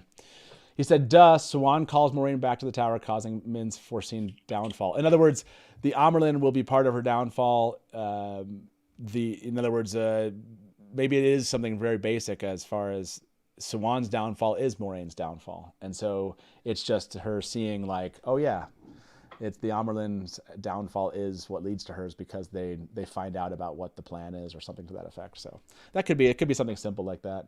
But what's good is I thought, sorry, I just wanted to jump in. Two more comments. I would have loved Moraine to go, you know what, if I thought of Bella and the fact that maybe Bella didn't need to be healed, I still would have loved that comment to throw back to the books. Obviously, Bella, we all hail Bella. And my last comment is, if they do ever open up a Wheel of Time theme park, I think we need a Dusty Wheel in to go with it. I agree. If there's ever a Wheel of Time theme park, I may not be alive to see it, but I agree. Hey, man, have a good one. I really appreciate you calling back in. We'll talk to you soon, okay? Cheers. Cheers. Thanks, bye. Yep. Looks like we lost Brett just for a moment. I'm sure he'll be right back. I had to ask this question. Will Moraine ever see Swan again in the TV show? I feel like that was kind of a goodbye moment in the last episode. Brett, do you think that they're going to bring them back together in any capacity? Oh boy. I do. You do? I do think so. I think that they're going to play up the whole Swan was stilled and executed. I think that they'll play up that she was not executed and do that arc. And I think that it will be Moraine and Swan like not meeting up again until maybe the end. Okay. That's what I'm thinking. You think at the very end? Okay. Ilkin, like a long shot. I know that it's not like a sitcom or something, so it's probably different. But at the same time, I believe that real world factors always influence the writing. So if they get enough traction on their relations between Swan and Moraine, I feel like they might expand on it more. So right now, if you look at the way as at least online discussion is going, I expect like a full season dedicated to Logain, because there's so much positive outlook on him, and that's a good thing, I guess, because that's an adaptation, and they kind of can gauge the audience interest and then work from it. Right? Obviously, they have a story in mind. I know that, but at the same time, the reaction to Swan and Moraine relationship was, at least from what I have seen, very positive. Gotcha. Yeah. I expect more of it in a way. Maybe they won't meet, but there will be more angst because of Swan's deposition and then her finding the source again.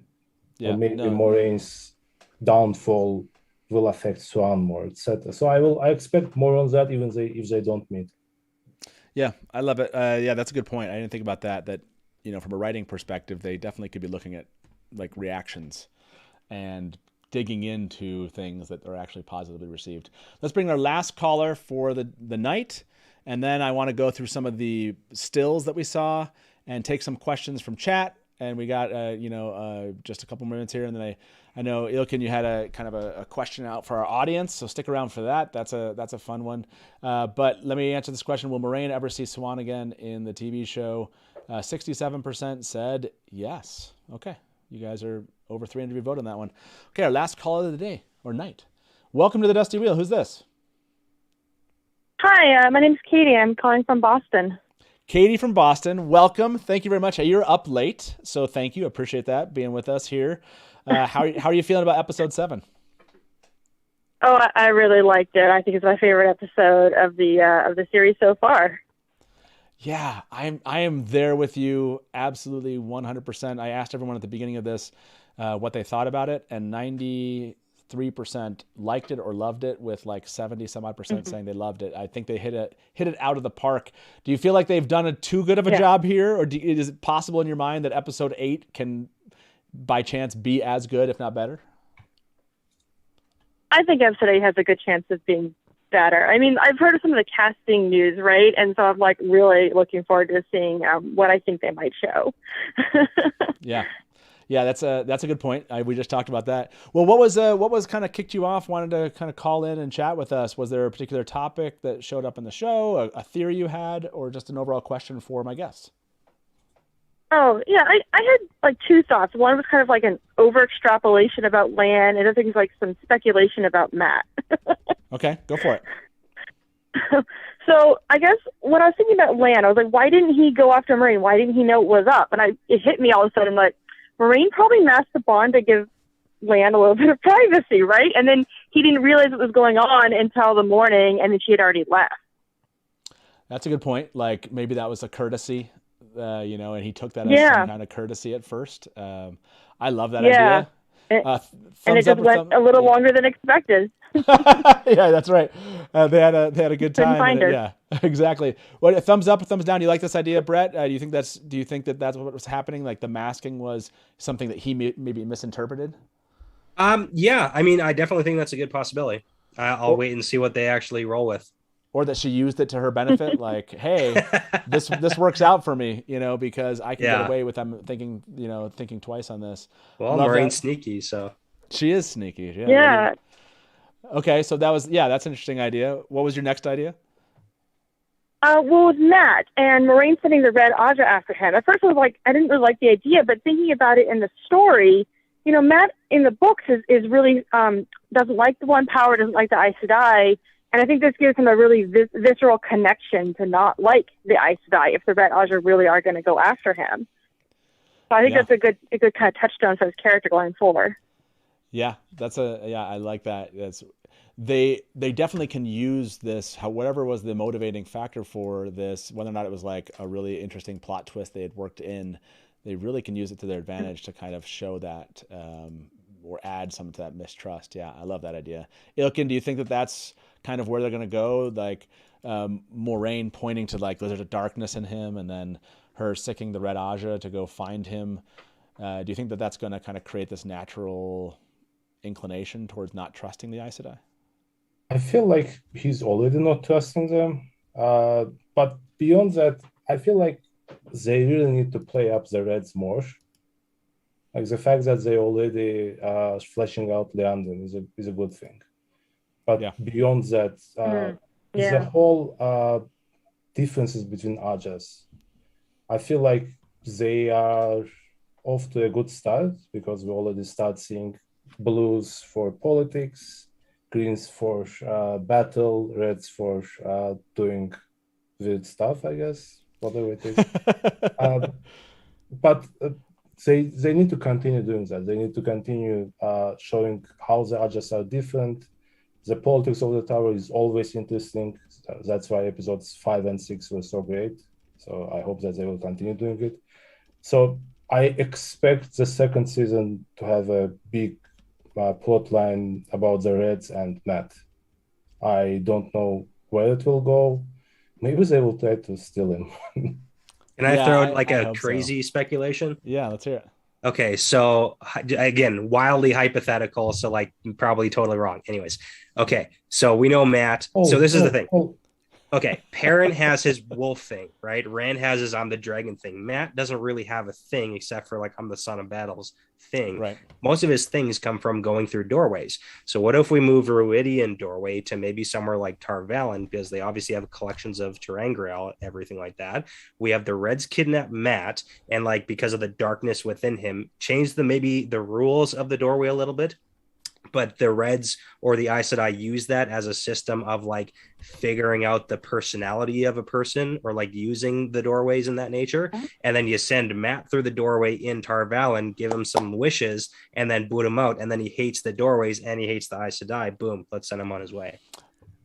Okay, Katie, what do you think about this idea? That's interesting. It's very interesting. I like it. I'm all on with crazy speculation and really out there and mashing things up. So I think that sounds great.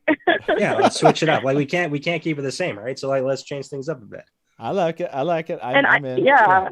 I mean, I'd also really like this. Let's keep the fins. I really want to see the eelfin and Aelfin. Like, I really want them in the show. Yeah, I love the idea of bringing the doorway into this and adding some kind of, like you said, giving him something that kind of drives towards what we know is going to happen with Matt early enough that it's not something we're waiting for later on. So people are talking about kind of the luck side of this. There's a whole, if you're interested about Matt's luck in the books, there's so many answers that Robert Jordan gave, and those are good to kind of, we need to do an episode probably like on Matt's luck between season 1 and season 2. But Katie, any final thoughts you want to leave with us before we let you go? Just looking forward to the finale. I don't know about anyone else, but I'm planning to binge the entire series in the lead up to the finale next week, Thursday. That's a good idea. Yeah, I need to talk to Taylor about maybe doing like a watch party. That would be fun.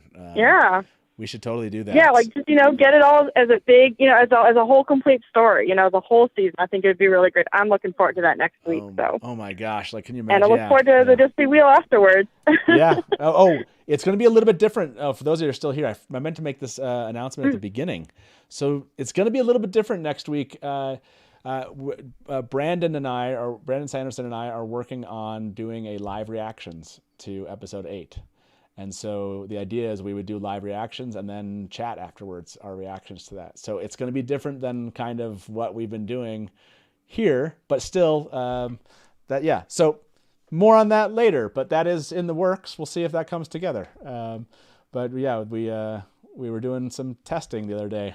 If you saw a tweet go out accidentally. Going live, so yeah. not going live.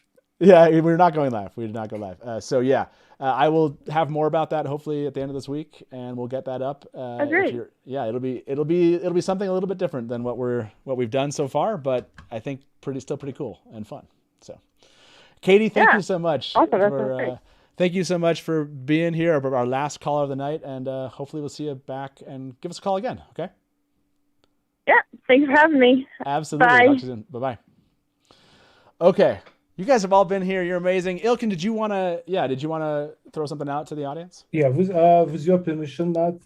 So some of you guys probably know we make battle videos, animated videos, and recently we started making videos on fantasy universes. And obviously, we would love to make a series on the Wheel of Time battles. So if you know the lore well, if you like writing, if you want to get into content production, this is a good opportunity.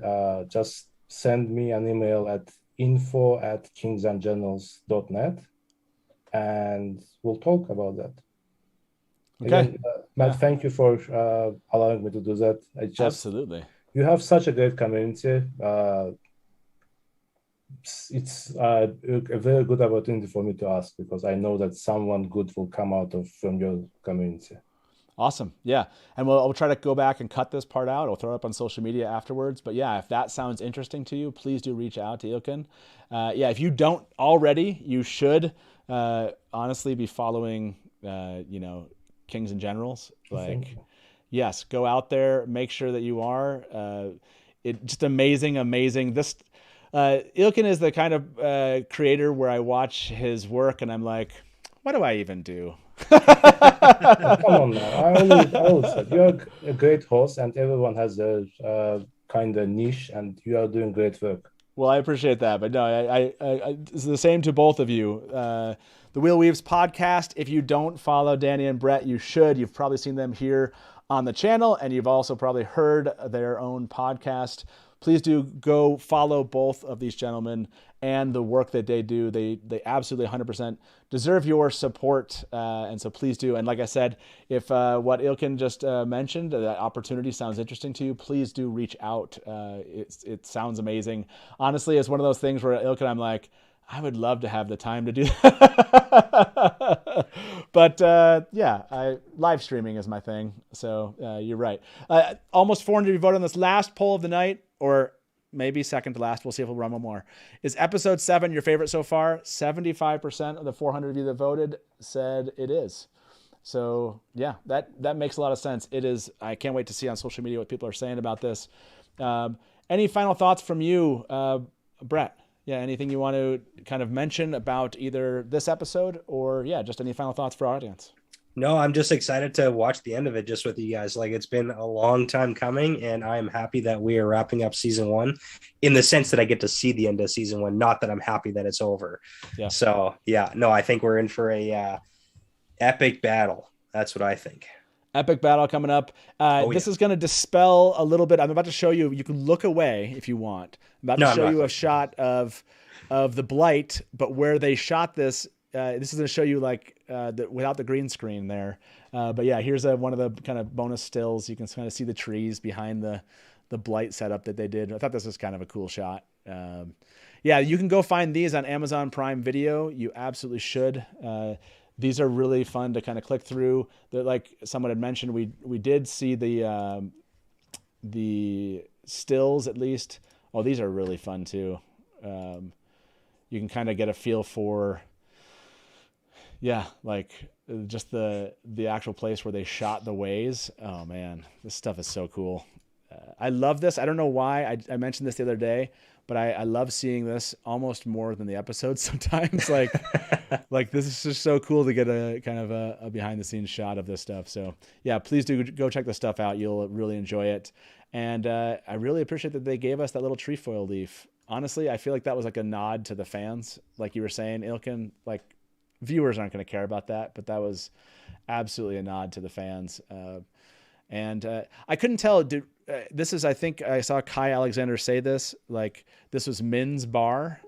So it kind of made me wonder, does like Min own this place? Like, is this her? Honestly, I was like, is this like, is she an innkeeper, or is this just a bar that she owns in the area? Or is she, it's kind of interesting.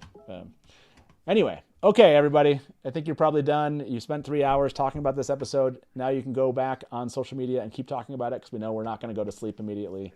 But thank you all for being here. Be on the lookout for more from us. Like I said, I might do an episode maybe tomorrow. I'm thinking about it. But definitely be back on Tuesday at Amazon Prime Video YouTube. That's when the next episode of the official after show drops. Those have been a lot of fun. I think you're going to love this one. If you missed the last one, it was my interview with Daniel Henney, along with breaking down the episode with Daniel Green, Critter XD, and Rhythma. Those have been a lot of fun. Again, just go to Amazon Prime Video YouTube, and you can find the official after show for the Wheel of Time on Amazon Prime. It's been my sincere pleasure to host those. Like, it's ridiculous and crazy that it's all come together and it's happening. The next episode drops Tuesday, and that'll be the second to last one. And we have one more episode to come after the final episode. Then Wednesday, we were going to do an afternoon show and an evening show. And then I said Thursday, we're going to do live reactions, hopefully with Brandon Sanderson. That's going to be a lot of fun. Lots of stuff coming up, and we're going to end this season with a bang here, I'm sure, around here at the Dusty Wheel. And then there's like holidays or something that are coming up. I need to go buy some gifts, guys. I'm so far behind on my holiday prep. What am I doing? This has been a blast. Thank you all for showing up tonight. I really appreciate it. You all are amazing for continuing to support what we do here at the Dusty Wheel. And with that, like we say around here, good night from the Dusty Wheel, and smash to black.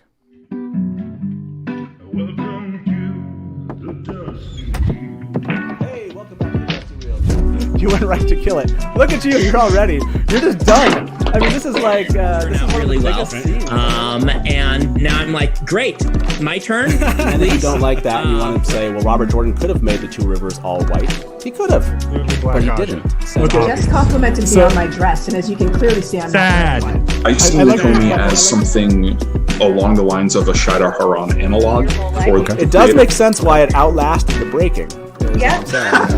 See, this is why I have Therese in the show, because she's going to correct everything that. Hey everybody, welcome to the Dusty Wheel Show. What? Remoff Challenge! Yay! Terrible, like baby face mounted on like a huge body. So like all of a sudden, this is not just like, a traditional fantasy, right? There are sci-fi and elements. Just a moment ago, Rafe tweeted something. So let me get my guest in here with me, and probably I would say put in 70-80% of the work. I got to be over the shoulder and be like, no.